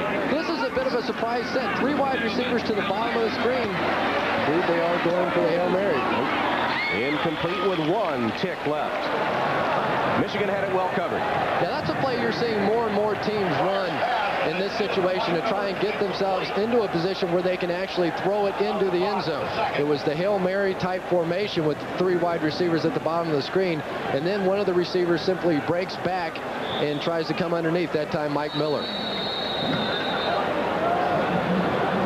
Everybody else down the field. Michigan has called a timeout. Michigan apparently wanting to talk it over and make sure that there isn't some freak last play. Calls a timeout with 1 second left, and at last report they had 6 defensive backs playing that, as we said, prevent defense the whole last few series of plays. Only 2 men, 2 down linemen rushing. Jim Lampley set to take the stage at halftime to bring you up on this week in college football. He'll have all the scores and highlights coming up, and one more play barring a defensive penalty.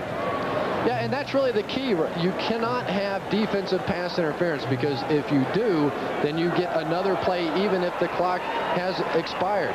And I'm sure that's what Gary Moeller is telling his troops over on the sideline. And one of the comments that Gary Moeller made when we talked with him was that he had a concern about the officiating in this game. He said not only do players and coaches get caught up in the emotion of playing here at Notre Dame Stadium, but sometimes the officials do as well, and they will give Notre Dame the benefit of the doubt.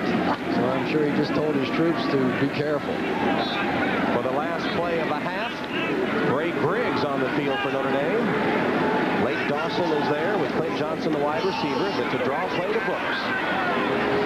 So Notre Dame playing it safe. Brooks will take it to the 45 and bring the half to an end as Chris Hutchinson made sure they got no more out of it. So Gerbach, he's not an Elvis impersonator. He's the real thing. He and Meyer have squared off today and played to a 7-7 deadlock. Let's go to John Dockery. Coach, it's a tough way to open the season here at Notre Dame, but are you generally satisfied with your team's performance? Well, I'm satisfied to some degree with the score. Really, I'm not happy with that. We'll play better as the game goes on, because this is the first half of our first game. But I know they got an excellent football team, and at this point, we're fortunate to be where we're at. But I think we're going to play better the second half. Any changes in the second half you envision? No, I'm not going to do a lot of changing, no. I'm going to stick with basically the same thing, just do it better. Thanks, Coach. All right, John, it's been a game dominated by offense. Each offensive unit over 200 yards in the first half of play, and Michigan striking within the final minute of the half to tie the game at 7-7. All right, let's go to New York now to check up on this weekend in college football. Let's go to Jim Lampley. Jim? Great pregame prognostication. You said we wouldn't see wide open offense. It was going to be the running game grinded out. Each team with over 200 yards of total offense in the first half. 1 punt each side. It's been a wide open game. Yeah, it really has been. And when you look back at the touchdown by Tyrone Wheatley, it just simply is a matter of man-to-man coverage all over the field. And really what has happened in this ball game is you have seen these two defenses take away the run of the other team, forcing them to go to the air. And right now, we're going down on the field and get a chance to talk with Lou Holtz. He's going to do it when they run. So John Dockery, I don't think he's quite ready with Coach Lou Holtz. I'm right here, Tom. I'm with Coach Holtz live. Coach, first half, balance of passing and running, will we see same kind of thing second half? Well, I would hope so. It depends upon what they did. We didn't know what they'd be doing. They've run a little different defense than what we anticipated. We're just going to have to find a way to win the football game. Whatever it takes, run or pass, that's what we have to do. Coach, you threw more than usual, more than Lou Holtz's philosophy. Why'd you do that in the first half? Well, that was the nature of the game plan and what they were giving us. That's what we felt we had to do. Thank you, Coach. Good luck. Thanks for that visit with Lou Holtz. And Elvis Gerbach moved his team down for the tying touchdown just before halftime. And the Michigan defense has done a good job of stopping Jerome Bettis. And they have conceded perhaps the pass to Notre Dame. And even though we've had all those yards offense, only 7 points apiece. That has to be somewhat of a concern to the coach. Yeah, turnover is really the story. 2 Notre Dame fumbles and 1 interception. Elvis Gerbach, of course, throwing the interception. Tom Carter coming up with it. These are 2 teams that have really torn it up between the 20-yard lines. But as we see so often, once they get down in the red zone, especially for Michigan, with this being their first ball game, not quite as successful in the red zone. Well, the stats machines have been burning up, tallying the total yards in this one. Let's look at the halftime stats. And total yards, Michigan 224, Notre Dame 232. What about the time of possession? That was an important stat in Michigan's win over Notre Dame by 10 last year. Yeah, this really has just been a perfectly balanced football team. I don't think that anybody has really taken advantage. Only 2 punts in the first half, one by each team. So we've seen 2 offenses that have been fairly effective, but when the defense had to make a play, they have down in the red zone.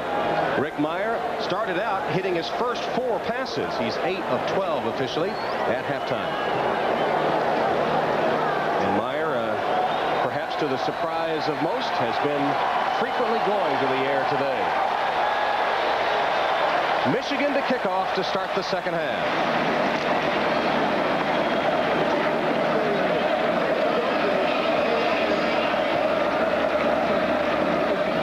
So really this just comes down to one half of football. Blake Johnson takes it at his 15.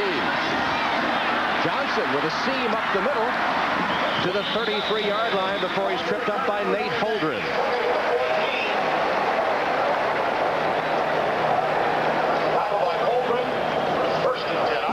Notre Dame scoring first. Michigan answering just before intermission. The Notre Dame score coming on a terrific run by Reggie Brooks. He has averaged 10 yards a carry through the first half today. Had a bruised shoulder on his touchdown run as he took a terrific blow at the goal line, but back in now and ready to go. And it's a pitch to Brooks on first down. Twisting and turning, again showing that good balance that's been so much in evidence, but Shawnee Peoples pins him after a 2-yard gain. Yeah, and after initially going to his passing game on first down, Lou Holtz has now reverted back to form. In the first half on first down, 14 runs, 5 passes. That's what he would really like to do throughout the rest of this ball game. But so far, as you see once again on first down, Michigan holding him to a 2-yard run. Wise to either side. It's Johnson to the right, Dawson to the left. High formation in the backfield. Bettis, and Bettis with a huge hole up the middle to 50-yard line. Corwin Brown and Shawnee Peoples got him around the ankles, but Jerome Bettis for 15 behind the block of Aaron Taylor. Brown and Peoples on the tackle. Boy, and when Jerome Bettis breaks through a hole, you'll see there is nobody that is too anxious to come up and make the play. Corwin Brown, number 20, is left with the unpleasant duty of trying to tackle Jerome Bettis. Does a nice job of it. Justin Hall made a terrific block on the play, too, to spring Bettis, who gets the call once again. Broke the initial tackle and then surrounded by the white-jerseyed Wolverines. Shawnee Peoples again comes up from the strong safety spot and gets help from Steve Morrison. 10th carry of the game for the All-American Jerome Bettis. Coach Holtz had a talk with Bettis just last week before the Northwestern game about perhaps coming out and turning pro after his junior season. And Coach Holtz says that they won't discuss it for the rest of the year. At the end of the season, they'll reevaluate the situation. Play action pass, and Meyer in trouble. The one-man rush does not succeed. The pass out of bounds and incomplete. Dwayne Ware was chasing Rick Meyer. He unloaded it, intended for William Pollard, but he was out of bounds. Yeah, that was one of those plays that could have very easily have been a sack. Great hustle on the play by the 5th-year senior Justin Hall, number 73, their offensive tackle. He peeled back and nipped somebody right before he got to Rick Meyer on the play. It looked like it was Dwayne Ware coming from his right quarterback position. 3rd and 7 for Notre Dame, only their second such situation of the game. They've had none any longer. And it's Dawson that gathers it in at the 30-yard line. Coleman Wallace and Corwin Brown catch up with Dawson, but not until he had a step on the defense, and Meyer found him perfectly for 16 yards. Lou Holtz really likes Lake Dawson. He said, you tell this young man to go run through a wall, and he'll spin his wheels trying to get it done. As you see, plenty of courage on the part of Lake Dawson. He knew Corwin Brown was coming, but he didn't care. Another big 3rd down conversion for Notre Dame. They are now 5 for 6 on 3rd down. Dawson felt the wrath of Coach Holtz at a practice we attended last week. That was his 3rd catch of the game. Draw play to Brooks, nets nothing. Hutchison and Dyson were there.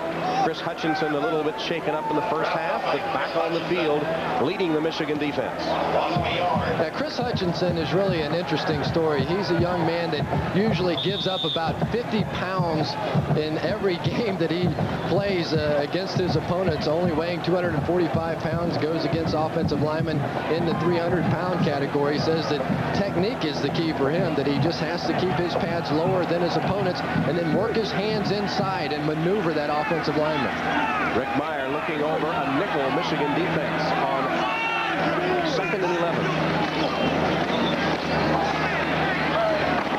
And the intended receiver, Jerome Bettis, fell over one of the linemen attempting to block, tripped right over his feet as they tried to set up a middle fullback screen, it appeared. Yeah, Mark Zadoveski really never gained control of his feet. You see him trying to throw his man out of the way, stumbles, and Jerome Bettis had those big eyes. He thought he was going to get a chance to run behind those offensive linemen on the screenplay, and all of a sudden he's on the turf.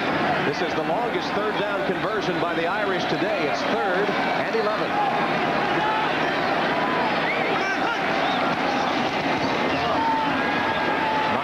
Protection, dips it off short and incomplete, intended for Clint Johnson.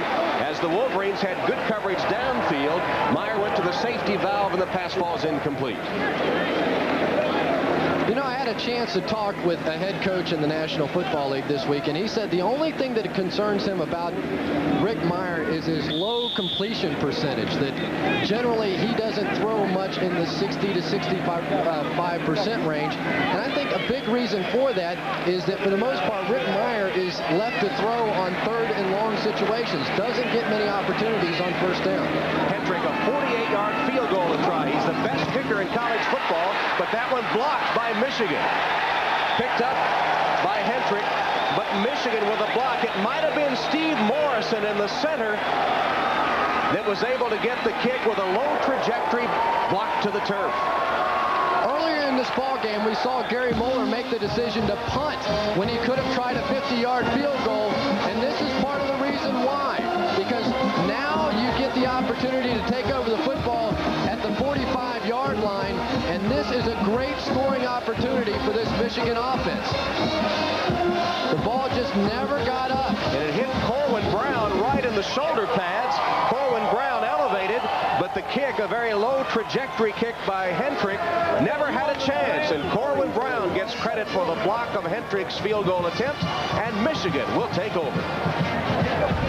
Foiled as Hendrick has his field goal attempt blocked. Let's go to John Dockery. You know, Tom, there is another element involved in that long field goal attempt, the 48-yarder by Hendrick.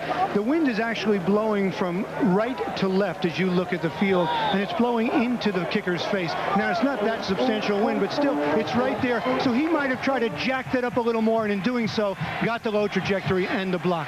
Back to you, Tom. All right, Doc, as Michigan takes over after the Corwin Brown block, and good field position for the Wolverines, just shy of their own 40. Powers and Leggett in the backfield. Counterplay to Powers, who nets only a yard.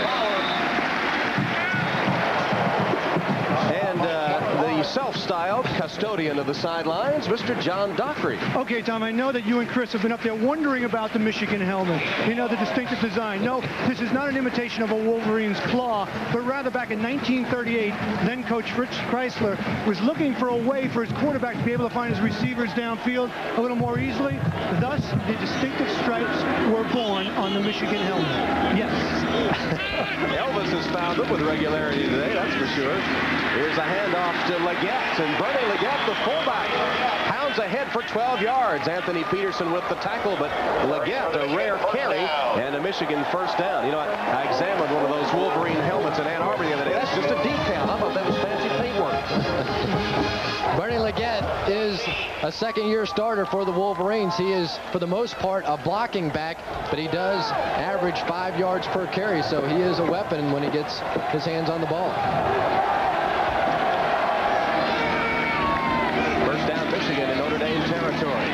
Strictly on the ground as Leggett, who got away a moment ago, can't get free of the tackle by Pete Persich, who grabbed a leg and held on. Yeah, all eyes have been on Pete Persich in this ball game, of course, filling in for Demetrius DeBose. And I have to say, based on what we've seen out of this Notre Dame defense, especially against the run, he has certainly done his job. Bursich, the junior out of Mokina, Illinois, saying that this was his chance for recognition with DuBose on the sideline. He said he would be equal to the challenge. He didn't have the physical skills, perhaps, of Demetrius DuBose, but he had the savvy and the know-how to get the job done. Jesse Johnson in a tailback, almost broke free, got to the 35. Jeff Burris made a saving tackle. Johnson rips off 12 yards, and Michigan moving the football in this first possession of the second half. Yeah, almost in the same way that Lou Holtz last week against Northwestern said, gentlemen, we're going to abandon the passing game to begin the second half, and just drove it right down the throats of Northwestern. In the same way, Gary Moeller now has not thrown a pass in this drive, just simply relying on that good, sound running game and his great offensive line. Moeller telling us earlier in the week if he had his druthers, he'd like to run the football more often than usual. Johnson falls forward for a yard.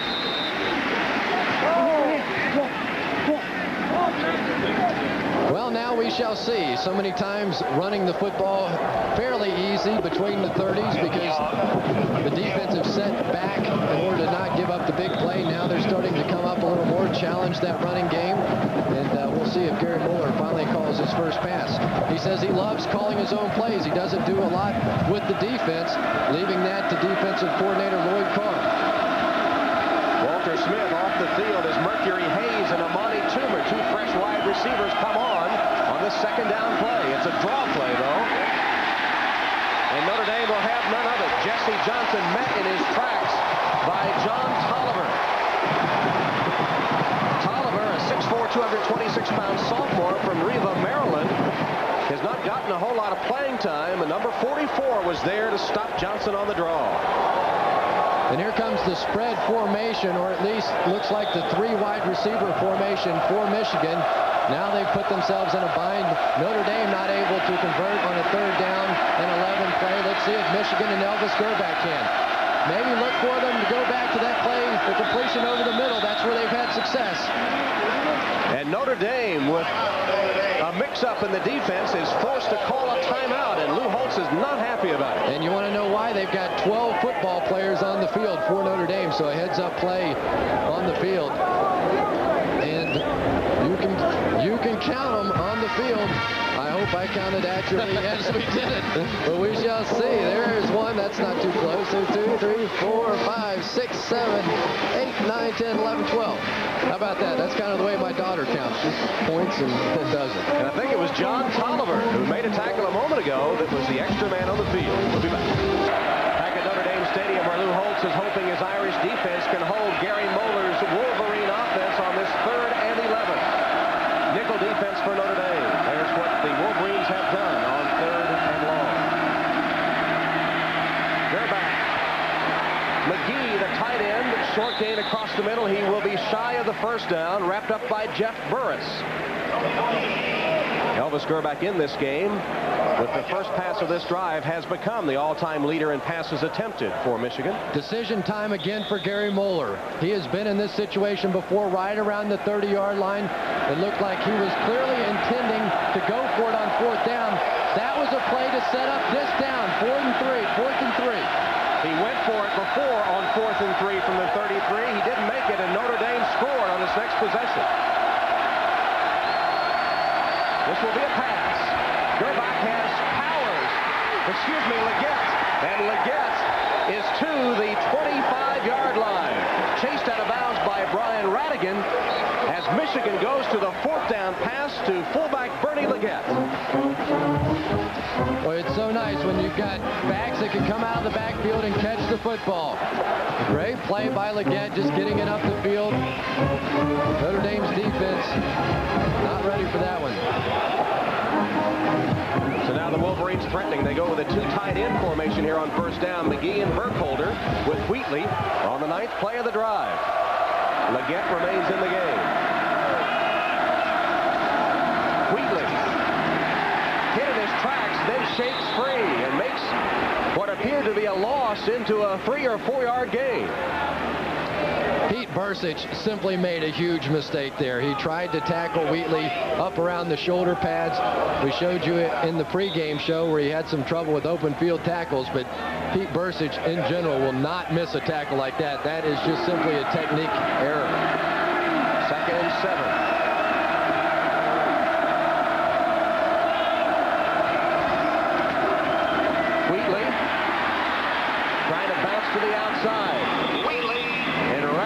taken down by Oliver Gibson. Gibson came from the nose tackle spot to wrap up Wheatley. Once again, another big opportunity for Michigan. They have been so far on 3rd down and 4 yards or more, 5 for 8 in this ball game, and have been successful almost exclusively by throwing the football. A 3rd and 5 here. 7-7 game, 6:37 left in the 3rd quarter. Michigan with a long drive, threatening. Just shy of the Notre Dame 10. Gerback rolling. Looking, firing, and knocked away. Batted down close to the line of scrimmage by Carmelia McGill. That was an outstanding football play by Carmelia McGill. First of all, he doesn't commit towards the quarterback. Watch him. If he goes up right here and commits, then Leggett is wide open behind him. He lays there in that gray area, now jumps up, deflects the pass. That is an outstanding football play. It forces Michigan to try for the field goal. A 27-yard attempt by Elizovic. This could give Michigan the lead. He's got it. The Michigan Wolverines on their first possession of the second half nets a go-ahead field goal. Wolverines on top. Tom Hammond, Chris Collinsworth, John Dockery at Notre Dame Stadium as we look down from the Goodyear blimp Spirit. Pilot today, Captain John Moran, a 25-year Goodyear veteran who has logged more than 10,000 hours with the blimp. Michigan blocking a Notre Dame field goal attempt, then a long 12-play drive that consumed 5.5 minutes. The go-ahead 28-yard field goal. It's 10-7 Wolverines. Yeah, and one thing that Lou Holtz was adamant about yesterday is he said, I don't want to put my defense in a bind. Well, that blocked field goal did exactly that, and Michigan came away with 3 points. Elizovic, who kicked the field goal, now kicks off. Johnson chasing it down for Notre Dame. Picks it up. Marker down as he is taken down at about the 17-yard line by Jean-Angus Charles, one of the true freshmen, the first one to see action for Michigan this season. A penalty against Notre Dame will set them even deeper in their territory.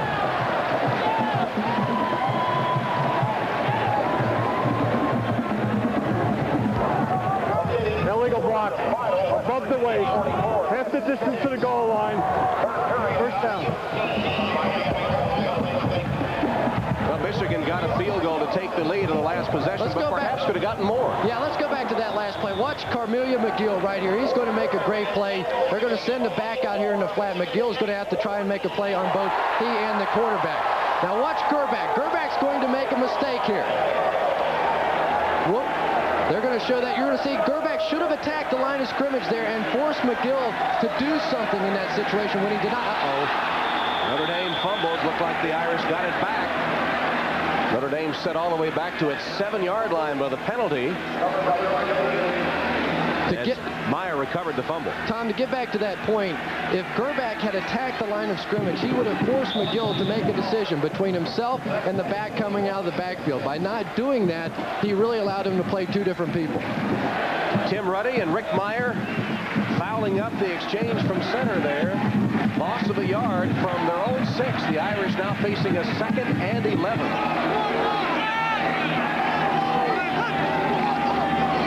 Quick toss by Meyer and a diving catch.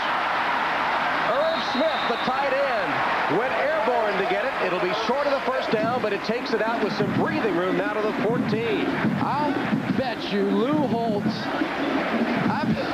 I bet you he almost choked when he saw Rick Meyer float this one out there, but a great play by Smith. But those are the kind of passes that often are picked off. I'm sure he gasped as that one was released. Smith has played in the shadow of Derek Brown, the great Irish tight end.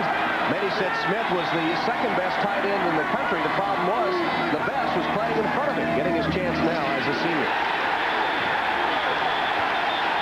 Great defensive play there by Matt Dyson. Dyson got penetration along with Buster Stanley to trip up the play, and now Notre Dame must punt from deep in its territory. Tom, I think that call by Lou Holtz was the result of the previous play.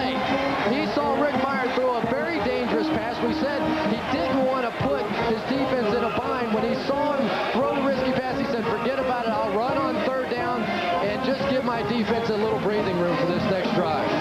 Second punt of the afternoon by Hendrick. This one will come from his own end zone with Alexander awaiting it for Michigan.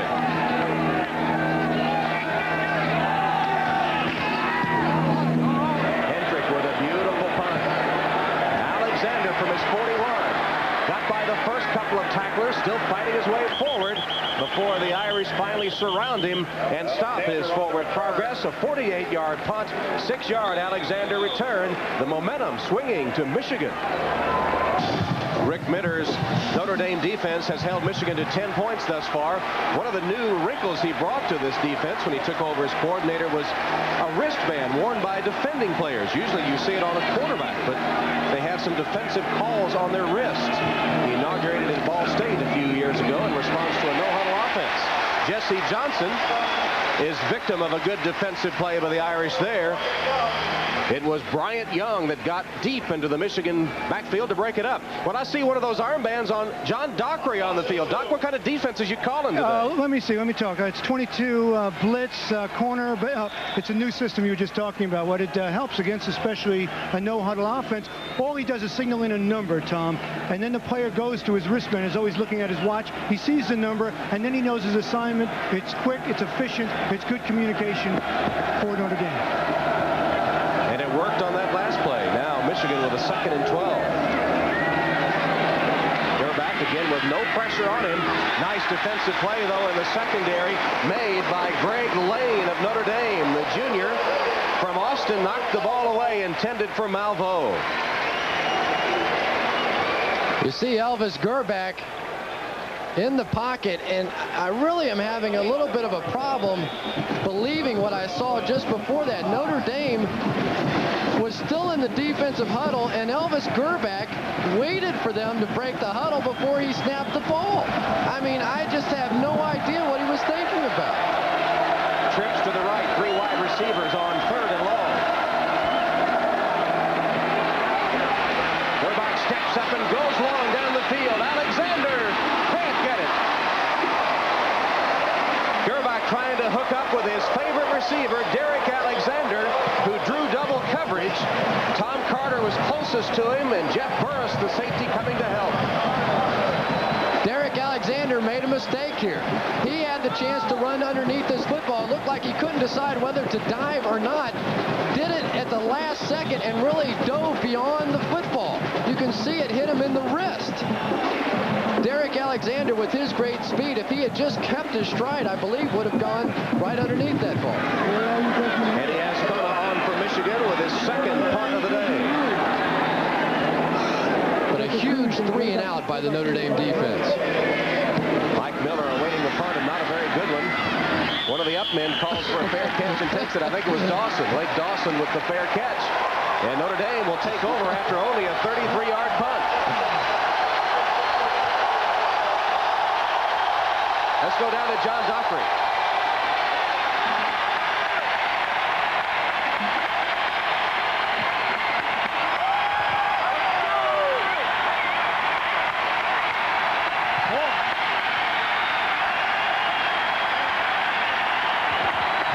Wow, you hear that crowd in the background, but I was just going to make a point as we watch Notre Dame come out of the huddle, Tom, that Gerback has to prove that he can play without Desmond Howard, and you have to wonder on that last play when Alexander didn't make that catch whether Desmond Howard would have, and it would have been a touchdown. Good point, Doc.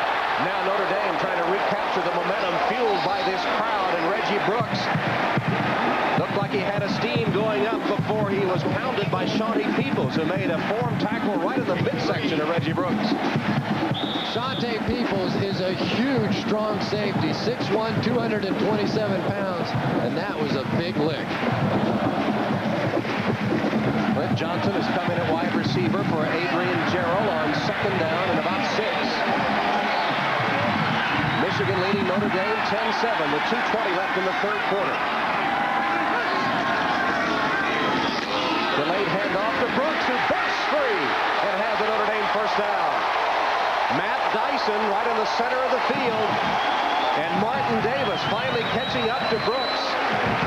But a Notre Dame 1st down on another sterling run by Reggie Brooks.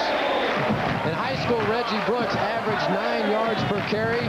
So far this year at Notre Dame, just over 8 yards per carry. You are seeing an emerging star. So much is being said, so much written about Jerome Bettis and Rick Meyer, but clearly so far in this game, Reggie Brooks has been the story. 9 day and not through yet. Option play. Meyer keeps, thought about pitching and pulled it back down.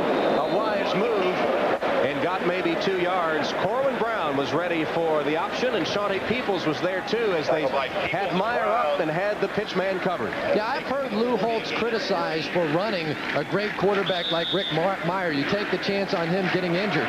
But in talking with Michigan defensive coordinator Lloyd Carr, he said that the thing he was more afraid of than anything else in this ball game was that option game. He said, it almost literally keeps me out of man-to-man coverage because I cannot match up with the option game of Rick Meyer.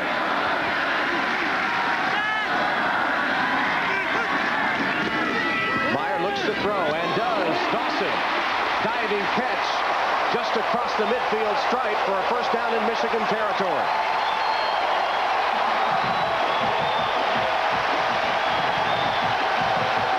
Lake Dawson didn't catch a pass against Northwestern in the opening game. 4 receptions, 58 yards. As the Irish fans now trying to make their presence known. They've been relatively quiet in this game as the teams have moved up and down the field with that many points scored.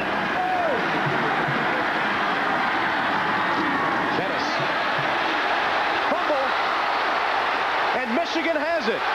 Morrison takes it the other way for the Wolverines. Corwin Brown hit Jerome Bettis. The ball came free, and Morrison was the man that picked it up. USC coach Larry Smith said that Bettis is the best college football fullback that he has ever seen, but he's still a human being. Corwin Brown came in to strip the football, makes another big play, and now the burden is back on the Notre Dame defense as they take the field. This is the 3rd straight possession now that Notre Dame's defense has had to defend from around the 50-yard line. We'll see if they're up to the test. Savvy senior Corwin Brown ripping the ball loose from Bettis. And now Michigan takes over just short of the 50-yard line. 2 tight ends, McGee and Burkholder, as the Irish have turned it over for the 3rd time. Play action pass. Gerbach to Smith. Away from one man and still loose. Smith all the way to the Notre Dame 35-yard line. 16-yard gain, and Smith took a short completion and really turned it into something before he was collared by Jeff Burris. This is another thing that Rick Minner was talking about, the defensive coordinator of Notre Dame. He said the difference between playing a Michigan and playing a Northwestern like we did last week is what these people can do after they catch the football. There is a perfect example. Walter Smith with an outstanding play. 4 receptions, 70 yards for Smith today. First down, Michigan, just inside the 35 of Notre Dame. Time running out in the 3rd quarter, Michigan leading by 3. Wheatley kept the legs driving, powers his way for 5 yards to the 30. John Covington made the stop, but the fumble by the All-American from Notre Dame, Jerome Bettis, has put Michigan in position to add to their lead. And that's the end of the 3rd quarter with a score Michigan 10, Notre Dame 7. Back to Notre Dame after these messages from your local station. In tradition as the fan gets into the spirit of the 1812 overture played by the Notre Dame band. Peter Tchaikovsky played at Notre Dame himself back in the turn of the century, didn't he? I think. How impressive for you. Maybe not. The Notre Dame offense has racked up 305 yards today, but 3 fumbles have given them only 7 points on the scoreboard. And now, after a Bettis fumble, Michigan with a first down at the Irish 30. A game with national championship implications, even though it's early in the season. Play action pass from Elvis Gerbach. Going for the end zone. Going for Alexander. He's got it for the Michigan touchdown.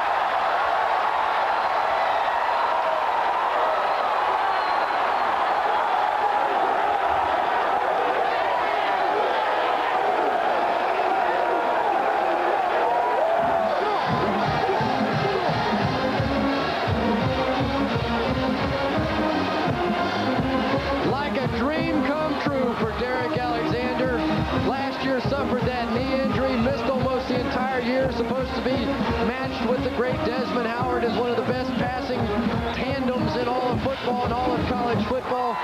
But now he gets his opportunity here against Notre Dame, and he is certainly taking advantage of it.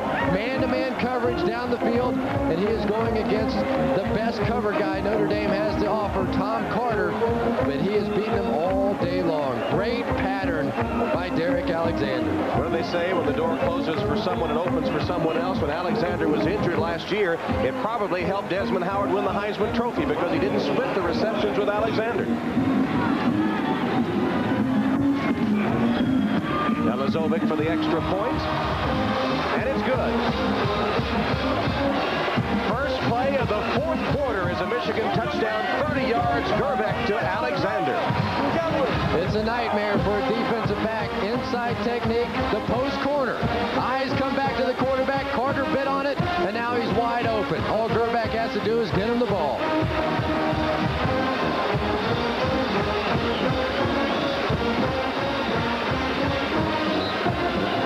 Elvis Gerbeck got exactly what he was hoping for. Man-to-man coverage, and Derek Alexander just too much. You won't see many teams the rest of the season try and cover him man-to-man. If Tom Carter can't get it done, not many people will. Let's go to John Dockery. You know, Chris, as an old defensive back, I can relate to what you're saying. The post corner man-on-man is almost an impossible to cover. But it was interesting, before the game, Gerbeck threw about 20 of those and only completed about 3 or 4 when that one was perfectly thrown to Alexander with a touchdown. Back to you. Elvis is still in the building, and Alexander the Great makes a 30-yard catch. And now 14 of Michigan's 17 points have come after Notre Dame turnovers. Tom, you know the hardest part about that post corner is to not get too excited too fast when you see the man-to-man coverage. I've seen a lot of people blow that route. Becton with a good return for Notre Dame. He's all the way out to the 35-yard line. And now Rick Meyer down 17-7. Don't forget, coming up tomorrow, doubleheader week on NBC as we switch to NFL action. NFL Live starts it all off at 12:30. Most of you will see the Raiders and the Bengals in the first game. In the second game, the majority of the country will watch Buffalo and San Francisco. That's the NFL tomorrow here on NBC.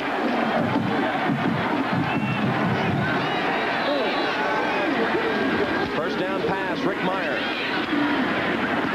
And it's complete into Michigan territory. Lake Dawson with another clutch catch as Meyer put the ball right on the money to the 34 of the Wolverines. Excuse me, the 44. Corwin Brown and Shawnee Peoples after a 22-yard gain. Well, Rick Meyer, if you want to win the Heisman Trophy, here's your opportunity.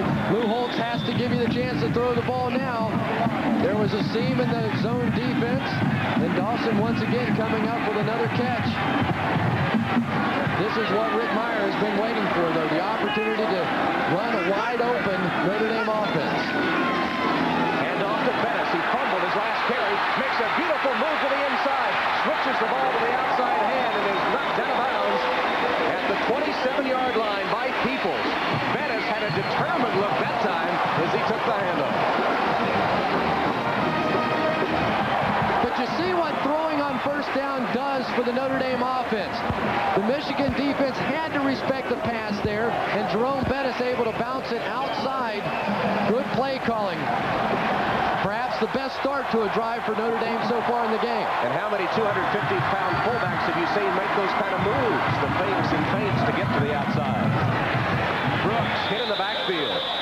Stopped for a loss in the play. Steve Morrison got penetration for a linebacker spot, and Brooks never had a chance.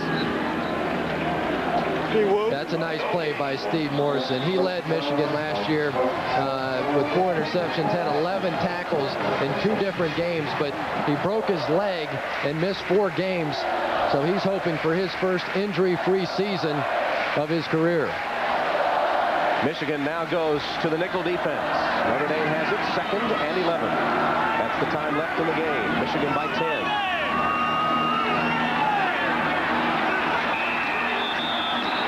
And that play will be blown dead. They didn't get it off in time. Delay of game sets the Irish back 5. Was it that or a illegal procedure? It is delay of game. Delay of game. And you know what happened? Rick Meyer called an audible on that play. He saw the defensive backs playing way off, just wanted to hit the quick hitch.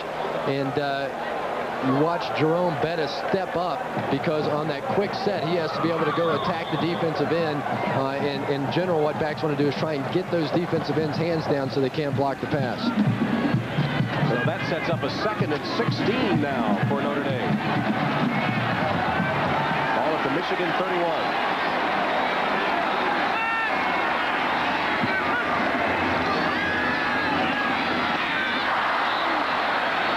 Incomplete pass intended for Clint Johnson.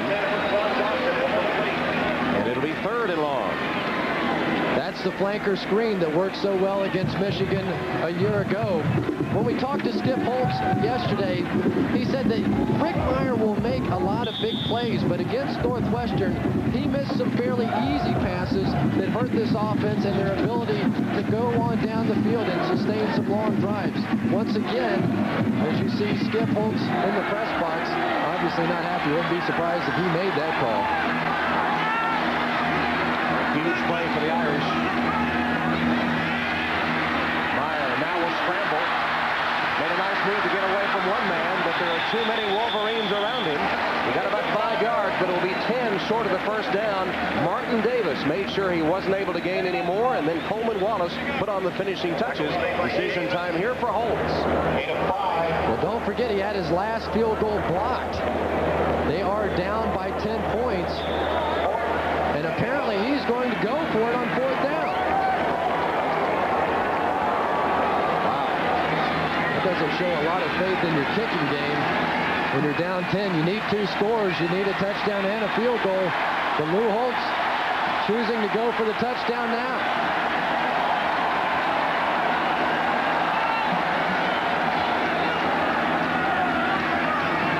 Myers pass on target to Dawson at the 15. Notre Dame.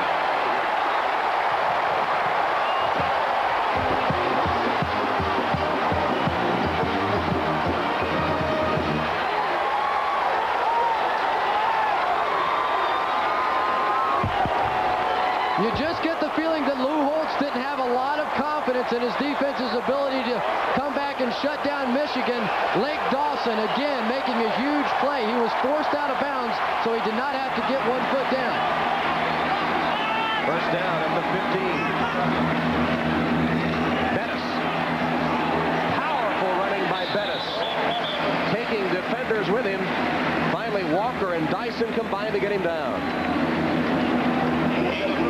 Certainly enough time in this ball game that even if Notre Dame does not get the touchdown here, they can still win this football game. But when you get an opportunity, once again, now inside the 15-yard line, this is where Notre Dame has been making their mistakes in this ball game. They've got to be careful of the offsides and execute on this part of the field. 17-7 Michigan. 11:40 left in the game. Play action pass, and Meyer in trouble. Got away from one man, got away from the second man, and let it go. Incomplete. Meyer averting the sack. Tony Henderson had him for a huge loss. He was able on the way down to get rid of the football. Take a look at Irv Smith, the tight end on this play. He is absolutely wide open. But Rick Meyer didn't have a lot of time to search for his wide receivers on that play as Tony Henderson almost made the sack.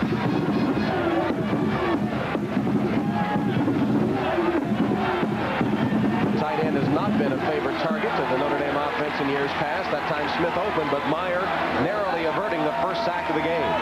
Here's the 9th play of the Notre Dame drive. Meyer to Dawson, not free. And a penalty marker down. Ty Law, a true freshman, defending on the play.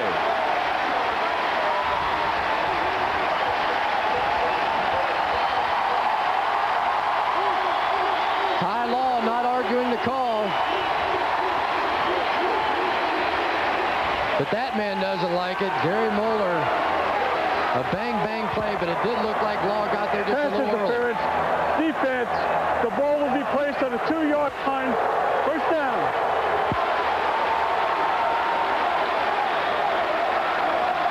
Just a little bit early. Could be a key call, a crucial call in this game. It gives Notre Dame a 1st and goal at the Michigan 2. Two tight end formation, Smith and McBride. Full house backfield, the old T formation. Up the middle, Bettis for the touchdown.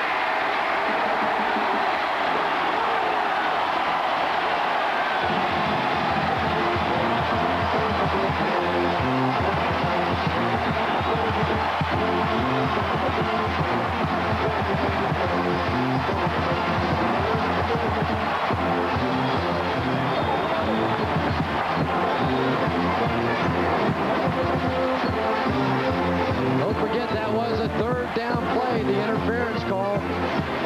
Don't know if Lou Holtz would have gone for it or not. It's certainly a huge call by the officials. Hendrick's extra point is good. After the interference call on Law, 1st and goal Notre Dame. Who else? Jerome Bettis gets the call. And the 2-yard run for the score by Bettis narrows the gap to 3. Things are heating up in South Bend. Michigan scores to go up by 10 on the first play of the 4th quarter. Notre Dame answers on a touchdown run by Jerome Bettis. Just a straight T, and why not? Hand it to the best fullback in the country. Remember, it was a Bettis fumble that led to the Michigan touchdown to start the 4th quarter, and Gary Moeller on the Michigan sideline sees Notre Dame pull within 3. That doesn't need any explanation. Is this starting to remind you of anything? The score 17-14 here in the 4th quarter. Almost an exact replica of last year's game. Hendrick with the kick. Wheatley backpedals to take it just short of the goal line. Almost burst free. Wheatley to the 25-yard line. Well, last year at Michigan Stadium in Ann Arbor, it was 17-14 Michigan. On this 4th down play, Gerbach and Desmond Howard. It's one that you've seen many times and will continue to see. Gary Moeller said of that play, yeah, I was a big hero that day, but if we had thrown an incompletion, they'd have been ready to hang me. And it was Gerbach that read the defense at the line of scrimmage and checked off to his old high school teammate Desmond Howard. And Gerbach and the Wolverines went on to win it 24-14. This is the first year in 7 that Gerbach has not been on the same team with Desmond Howard. Howard, of course, now with the Washington Redskins. Give to Powers, hit in the backfield, spun down by Pete Bursich. Bursich taking over for the suspended Demetrius DeVos with a big defensive play.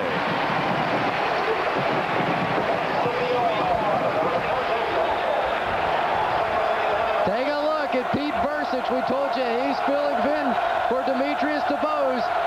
He has never had a problem in stopping the run. And Powers again is stopped on the run after a gain of only a yard. As Michigan keeps it on the ground and Notre Dame playing tough against the run here. You see him right here. The position held for so long by Demetrius DeVos. The tackle not able to come off and get a piece of him. And now Notre Dame's defense is answering the call. We talked about Rick Meyer having to make something happen. Well, now it's Elvis Gerbach's time. Nickel defense for Notre Dame. 3 wide receivers for Michigan. Flag down. Notre Dame might have been offside. This could be a free play and it'll be blown dead. Or was it Michigan jumping too soon? Let's see. It will be against the Wolverines. Notre Dame drawn offside by premature Michigan movement.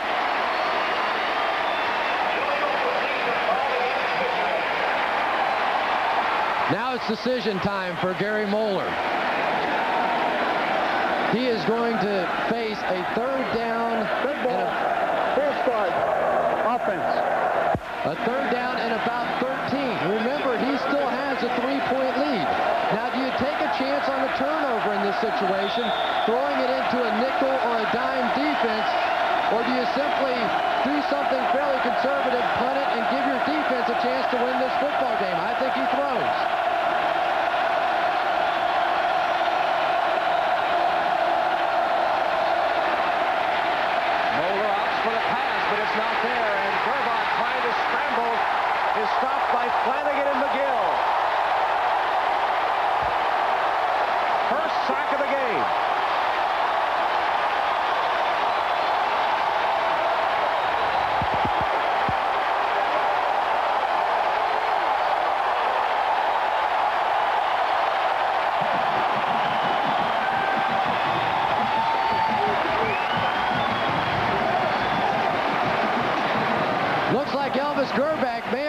himself on that play.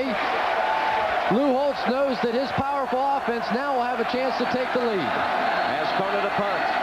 Miller, the deep man for the Irish. Good high kick, Ascona. Miller backpedaling all the way back to his 34-yard line.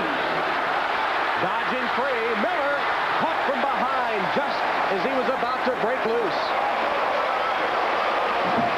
Martin Davis made a saving tackle from behind. There's a penalty marker down. Flag on the play as Gerback receiving some attention on the sideline. Matt Dyson also is an injured player as Notre Dame will be called for an illegal block. Boy, that's a huge penalty. That really is a huge penalty.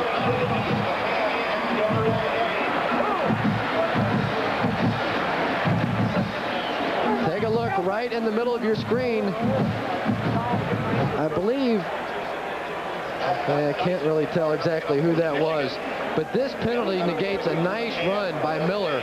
And now, rather than having the ball across midfield, Notre Dame is going to be backed up inside the 30-yard line. And not good news for Michigan fans as Elvis Gerback apparently has hurt his ankle. And that's Todd Collins warming up for the Wolverines. Collins, redshirt sophomore from Walpole, Massachusetts, is the backup quarterback. Played in 6 games last year. He could take over, but Notre Dame will have the ball. Another chapter being written in this wonderful rivalry. Michigan clinging to a 3-point lead, but was Elvis Gerback shaken up that last series? John Dockery? You know, Tom, he's right behind me. You see him on the phone there. Not a trainer or a doctor came over to check him out. Actually, they just taped his left foot. You see him walking along the sideline right now. He's fine. He will play. He won't come out of a game as big as this one. All right, Doc. So Gerback poised to return when the Wolverines regain possession of the ball. Right now, though, Notre Dame has the offense on the field. First down from their own 29-yard line. Play action pass, first down. Wide open receiver is Jerome Bettis. Bettis, from his fullback spot, takes it for a gain to the 46-yard line and a Notre Dame first down. Walker and Wallace with the tackle for Michigan. Were you surprised to see Bettis on the receiving end? Well, not after what Skip Holtz told us yesterday. He said this guy could be a wide receiver on our team. He'd look a little funny at 250 pounds playing wide receiver.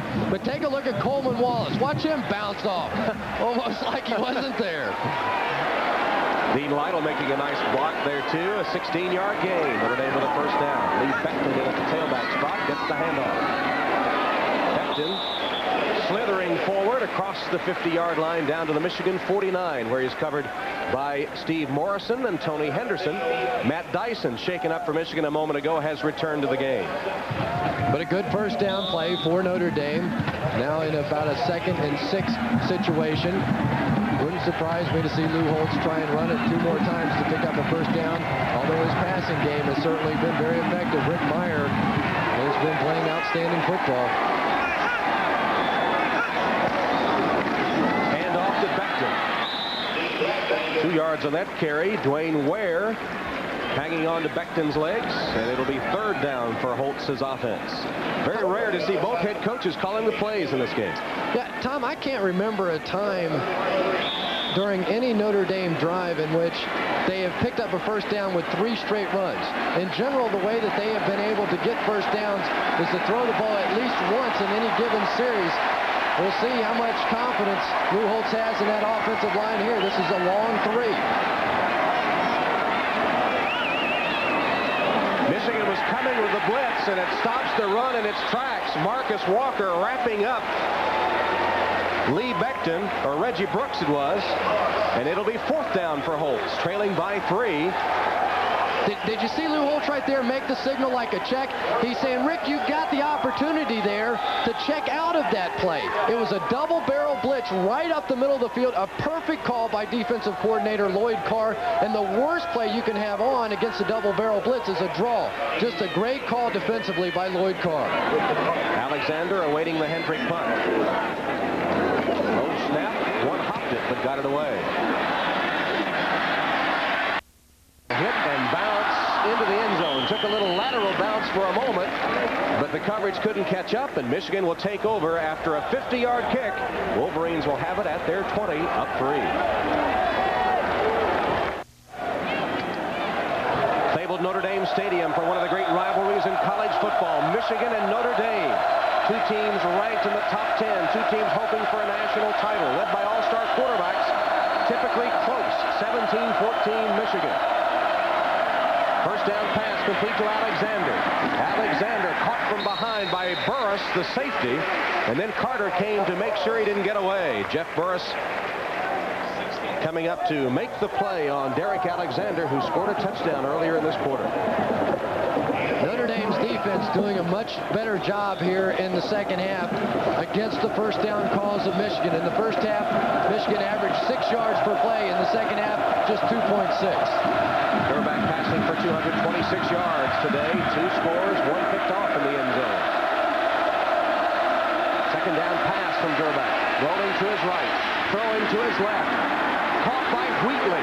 Wheatley with blockers. There's a penalty marker down.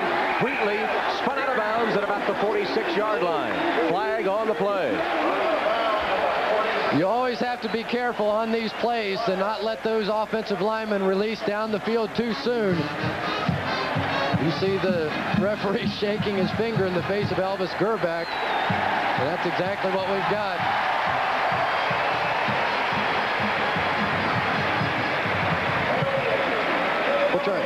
Take a look at this side as the screen develops. They're going to slide out in front of the back, and because the ball was in the air too long, the offensive lineman, that's a timing. On the offense, 5-yard penalty, repeat second down. That's really a timing play on the part of the offensive line. They don't look back to see where the ball is, but it took so long in the air, they just got a little anxious, released down the field, and that was a huge penalty in the ball game. Now 2 big penalties against Michigan. That one that negates the big play in the pass interference, which set up the touchdown. Instead of a 24-yard gain, it's a 5-yard penalty. Lou Holtz in that familiar pose, picking at the grass. His defense trying to hold on. Second down and 12 for Michigan. Intercepted. Brian Radigan stepped in front of Walter Smith to pick it off, and Notre Dame will have the ball inside the Michigan 20.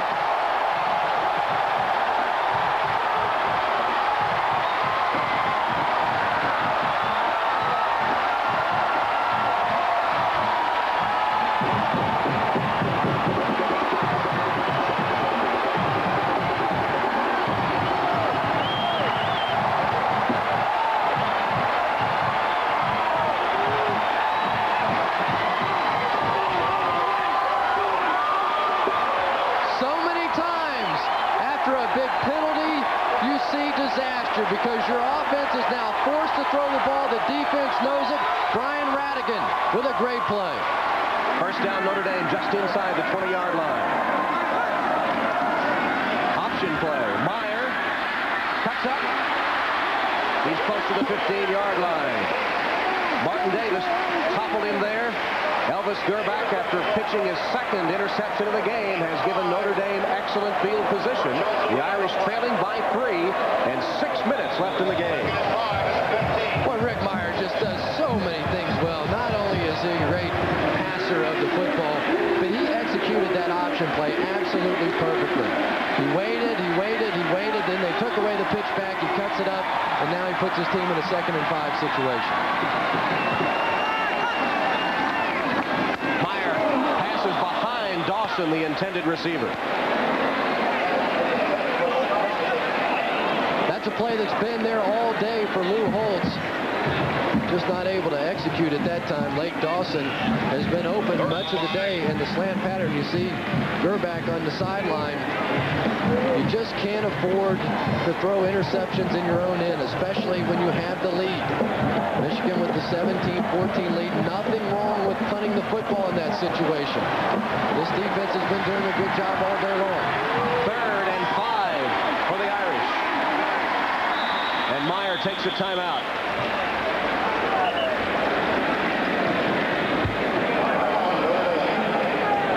So the Fighting Irish, facing that crucial 3rd and 5 play from the Michigan 15, are down to their final timeout. Will Gerbach's interception cost the Wolverines? Well, this has been a game as close as expected. Notre Dame took the early lead with a spectacular run by Reggie Brooks. In the second quarter, inside the final minute, Michigan tied it up before halftime as Tyrone Wheatley caught a pass from Gerbach. In the third quarter, Michigan got a field goal to go up by 3. And then it looked like the Wolverines were taking command on the first play of the fourth quarter. Eric Alexander took a pass from Gerbach 30 yards, and Michigan led 17-7. But Notre Dame has come back to pull within 3, 17-14, after a 2-yard run by Bettis. Now the Irish have the ball at the Michigan 15 after the interception, facing a 3rd and 5, and the clock showing 5:40.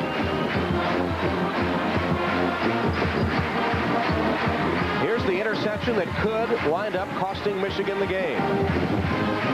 You'll see Brian Radigan in his own defense just step in front of Walter Smith. Walter Smith just trying to find a hole in the zone for Brian Radigan, the backup middle linebacker, making a huge play. Now let's talk about this call. You've got a 3rd down and 6 situation. A great athlete in Rick Meyer at quarterback. In some way, you want to get him outside the pocket, give him the option to either throw the ball if someone's open or simply run it for the first down. Meyer chased. Throws it. Incomplete. Marcus Walker flushed Meyer out. Tony Henderson then was bearing down on him, and all he could do was unload it, and now they'll go for the tying field goal. Great play by Rick Meyer. Showed a lot of poise there. He knew that the number one thing that he could not allow was a sack. He was never really in danger of the sack. He tried to keep the play alive as long as possible, and then simply threw it away when there was nothing there. 32-yard field goal attempt by Hendrick, who had one blocked earlier. This could tie it.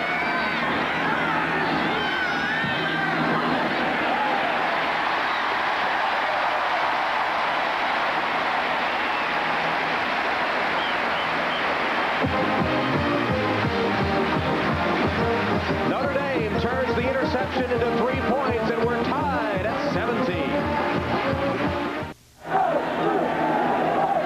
The Notre Dame and Michigan fight songs have been voted the top 2 college fight songs in the country. We've heard a lot of them today. We're 17-17 with 5:28 left in the game. Tom Hammond, Chris Collinsworth, John Dockery with you. And living up to tradition, this one will be decided late in the game. Hendrick to kick off. And he kicks it out of the end zone. Hendrick is pumped up now. He had a field goal blocked earlier, but this latest one from 32 yards tied the game. A lot of pressure on these young men as this game winds down now in the final 5.5 minutes. And how do you succeed a legend like Bo Schembechler? Well, Mo has done it with hard-nosed football. You think this guy had hard-nosed? Just a field goal, coach. I mean, what much they could do. Elvis Gerbach back in the ball game. He has to bounce back after throwing the interception. A nice job by the Michigan defense to keep Notre Dame out of the end zone. A tie score. Gerbach has thrown 2 interceptions today. He had only 6 all last season. Johnson hit and dropped. Bryant Young. Bryant Young has a friend on this Michigan team, Marcus Walker. They've been calling each other, sort of taunting each other back and forth, and that time Bryant Young had the last laugh. Watch Bryant Young. He said that last week he felt like they really were missing their emotional leader, Demetrius DeBose. But look at him. Now he's the emotional leader. Michigan has amassed only 32 yards in the fourth quarter, and 30 of those came on that first play, the touchdown pass. Johnson spurts free for a moment, makes about an 8-yard run out of it. John Covington finally able to stop him short of the first down. We're seeing an awful lot of Jesse Johnson, and he's doing a nice job in this ball game. Ricky Powers has not been much of a factor since the first quarter. Johnson has carried 12 times for 56 yards. Gerbach went over to the sideline for a conference, just now back on the field in this 17-17 game, approaching 4 minutes.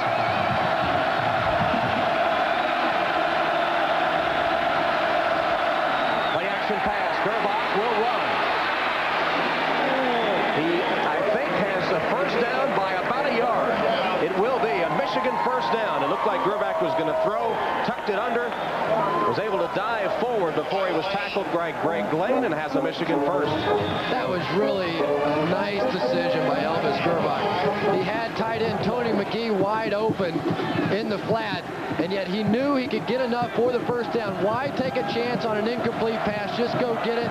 He paid the price for it, but he picked up the first down.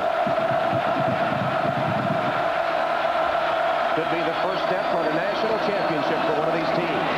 Johnson tries the middle, probes for about 3 yards. Bryant Young again at the bottom of the defensive stack for Holtz's Irish. Yeah, that was a huge first down for Michigan, because now this clock continues to run. Inside 3.5 minutes to play now. Michigan has the football. They want to put themselves in a position where they can't lose the game. If they don't win, they come out of here with a tie. That's okay, but you don't want to give the ball back to this Notre Dame offense and give them a chance to beat you. Derek Alexander running onto the field late for Michigan, setting out wide to the right. 2nd and 7. Ground again to Johnson. Only a yard. Hit almost immediately by Pete Bursich. Now inside 3 minutes. You are looking at the play of the game right now. 3rd down, about 6 yards to go. Michigan picks up the first down, keeps the drive alive, or they have to give Notre Dame a chance to win it.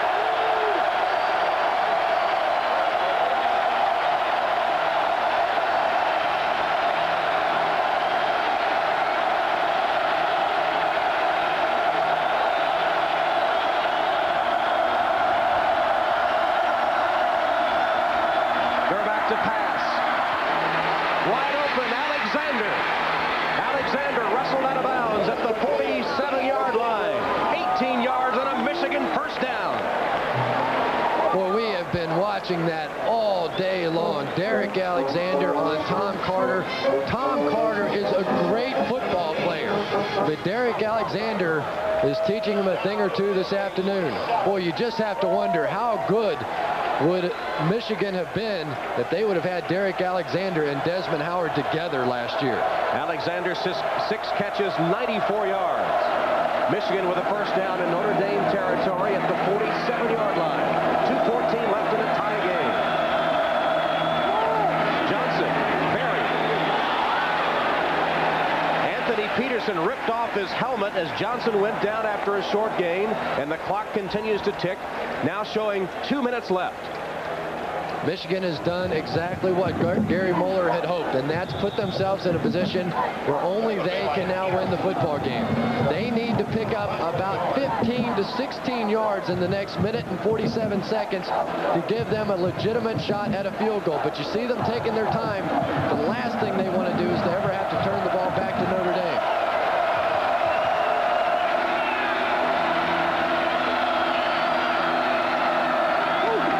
Wheatley breaks free. Wheatley to the outside. To the 30-yard line before he's caught by Jeff Burris. 17-yard gain.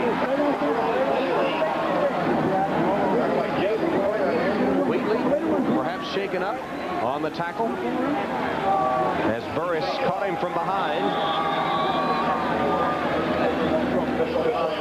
Once again, the Michigan offensive line doing the job, opening a huge hole for Tyrone Wheatley. And that was a huge play for this Michigan offense. Now they are in legitimate field goal range. Oh, you see, oh goodness, he did a split at the end of the play. His spikes just slipped out from underneath him, and he did a complete split. Well, you hope he didn't snap a groin or a hamstring on that play. But he'll probably take it. He put his team in a position now where they will have a 47-yard field goal attempt if they don't make it another yard. And there is Peter Elizovic, the place kicker, a junior from Farmington Hills, Michigan. He didn't play last year, played only one game in 1990, didn't play in 1989. Very inexperienced. It could come down to his leg.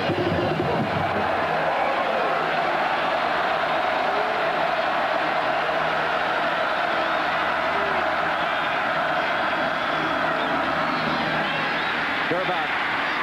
Throw it right to Notre Dame. Picked off by Burris. What in the world happened? Gerbach threw it right to Jeff Burris of Notre Dame. There wasn't a Michigan player within 20 yards.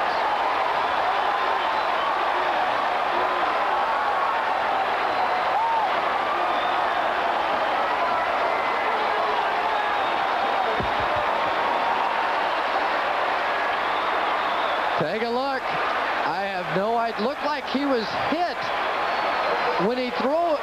Before he threw the football, he was hit in the back, and that snapped his arm around his body, and that's what caused it. Greg Lane came on a corner blitz and forced the ball out of his hand in the wrong direction. Amazing. I don't think I've ever seen that. What a huge break for Notre Dame, and now they take over just beyond their own 10 with a minute 5 and only one timeout left. On the ground to Bettis on the draw play. He's short of the 20, and the precious seconds continue to tick away.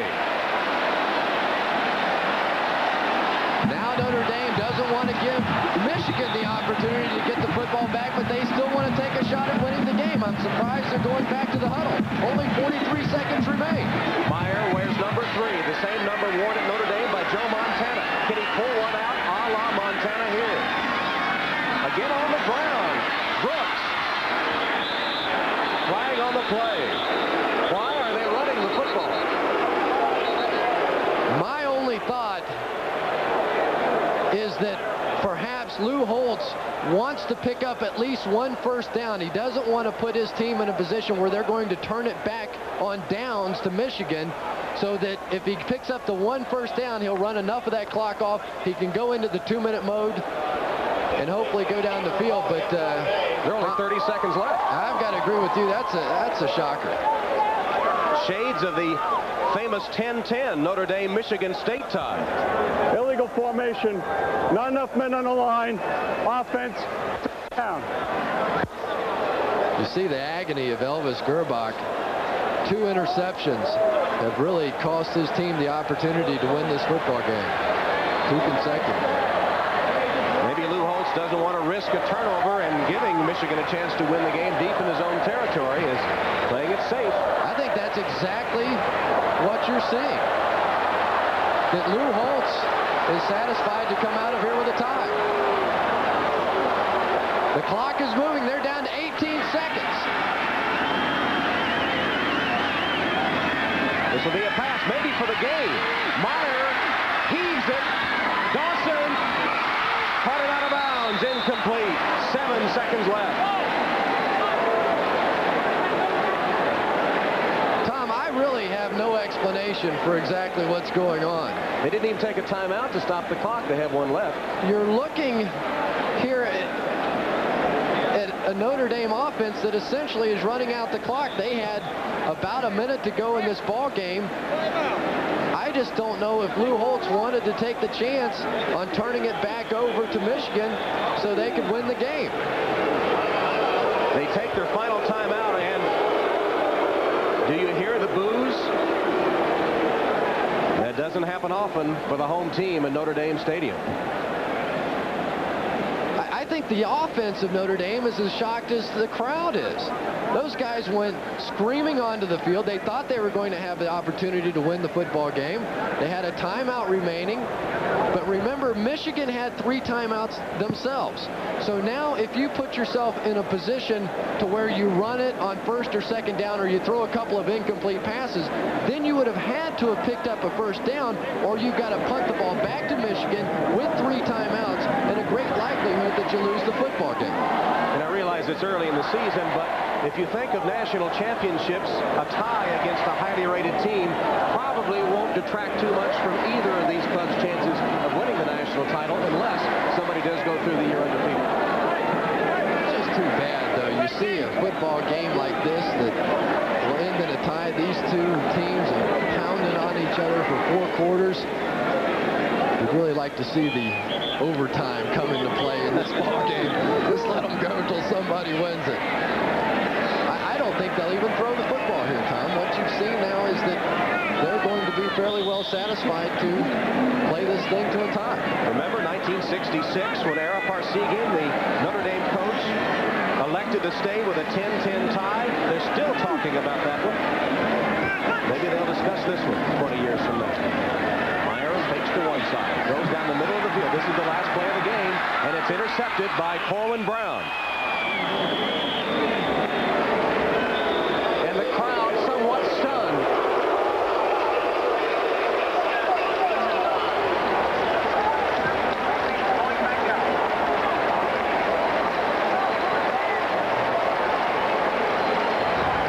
Mulder right in the face of one of the officials. And I got to be honest, after all the emotion of the day, this is kind of an empty field. And look at the players on the field. You're seeing the exact same. It's almost like they don't want to stop. They want to continue to play because this thing has been left undecided. This is as quiet as this stadium has been all day. Gerback had 3 interceptions, half of his total all last season. Meyer rallied his team to come from behind a tie. But the game ends in a tie. Let's go to John Dockery. What was your thinking late in the game? How late? Very late in the game. When you got the ball back with about a minute left, a couple of running plays. Well, what we wanted to do, we wanted to get a first down to see what coverages they were in. And then we were going to pick it up and come back and throw. We got some people open. Well, we didn't want to just come out there and throw and not having any idea what kind of coverage they have. Multiple defense. They change it up. Once we ran, got a first down, we had to call back by a penalty. We'd see what the coverage were. Then we had a guy open, and, of course, they called it back. And we were going to win the football game. We weren't playing for a tie, but we wanted to see the coverage they were in. That's why we ran it for the first down. It was a very tight situation. Obviously, late in the game, you only had 1 timeout left. You ran those 2 plays. You were eating up that clock. It appeared, though, that maybe you're playing it too close to the vest. I was playing to win and give our kids a chance to play. You want second guess? That's your prerogative. It's easy to sit up there. We want to find out what the coverage. Please listen. Read my lips. Okay, we wanted to find out what the coverage was. That's why we ran the football. Then we're going to throw it. We weren't playing for a tie or anything else. You don't come to Notre Dame to play for a tie. But could you have found out the coverage by throwing the ball as well? Well, maybe into the wrong coverage or something along that line. That's a good football team. Okay, so the loss was it? Okay. Hey. Right, Chris, what's your reaction?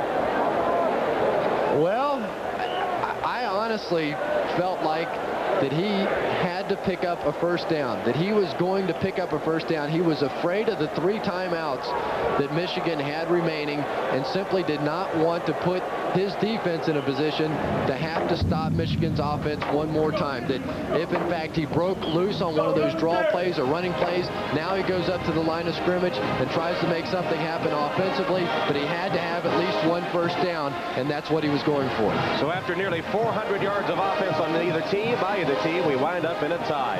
And our Chevrolet players of the game, Tyrone Wheatley of Michigan, Reggie Brooks of Notre Dame. In conjunction with this program, Chevrolet will contribute $2,000 to the National Association of Student Financial Aid Administrators for disbursement to deserving college students so that they may continue their education. It was a game filled with offensive fireworks with some mistakes. Notre Dame took the early lead. Michigan came back. In the final analysis, it was Notre Dame that tied it up. And then, time running out, a 17-17 tie. Tom Hammond for Chris Collindworth and John Dockery saying so long. Stay tuned for volleyball.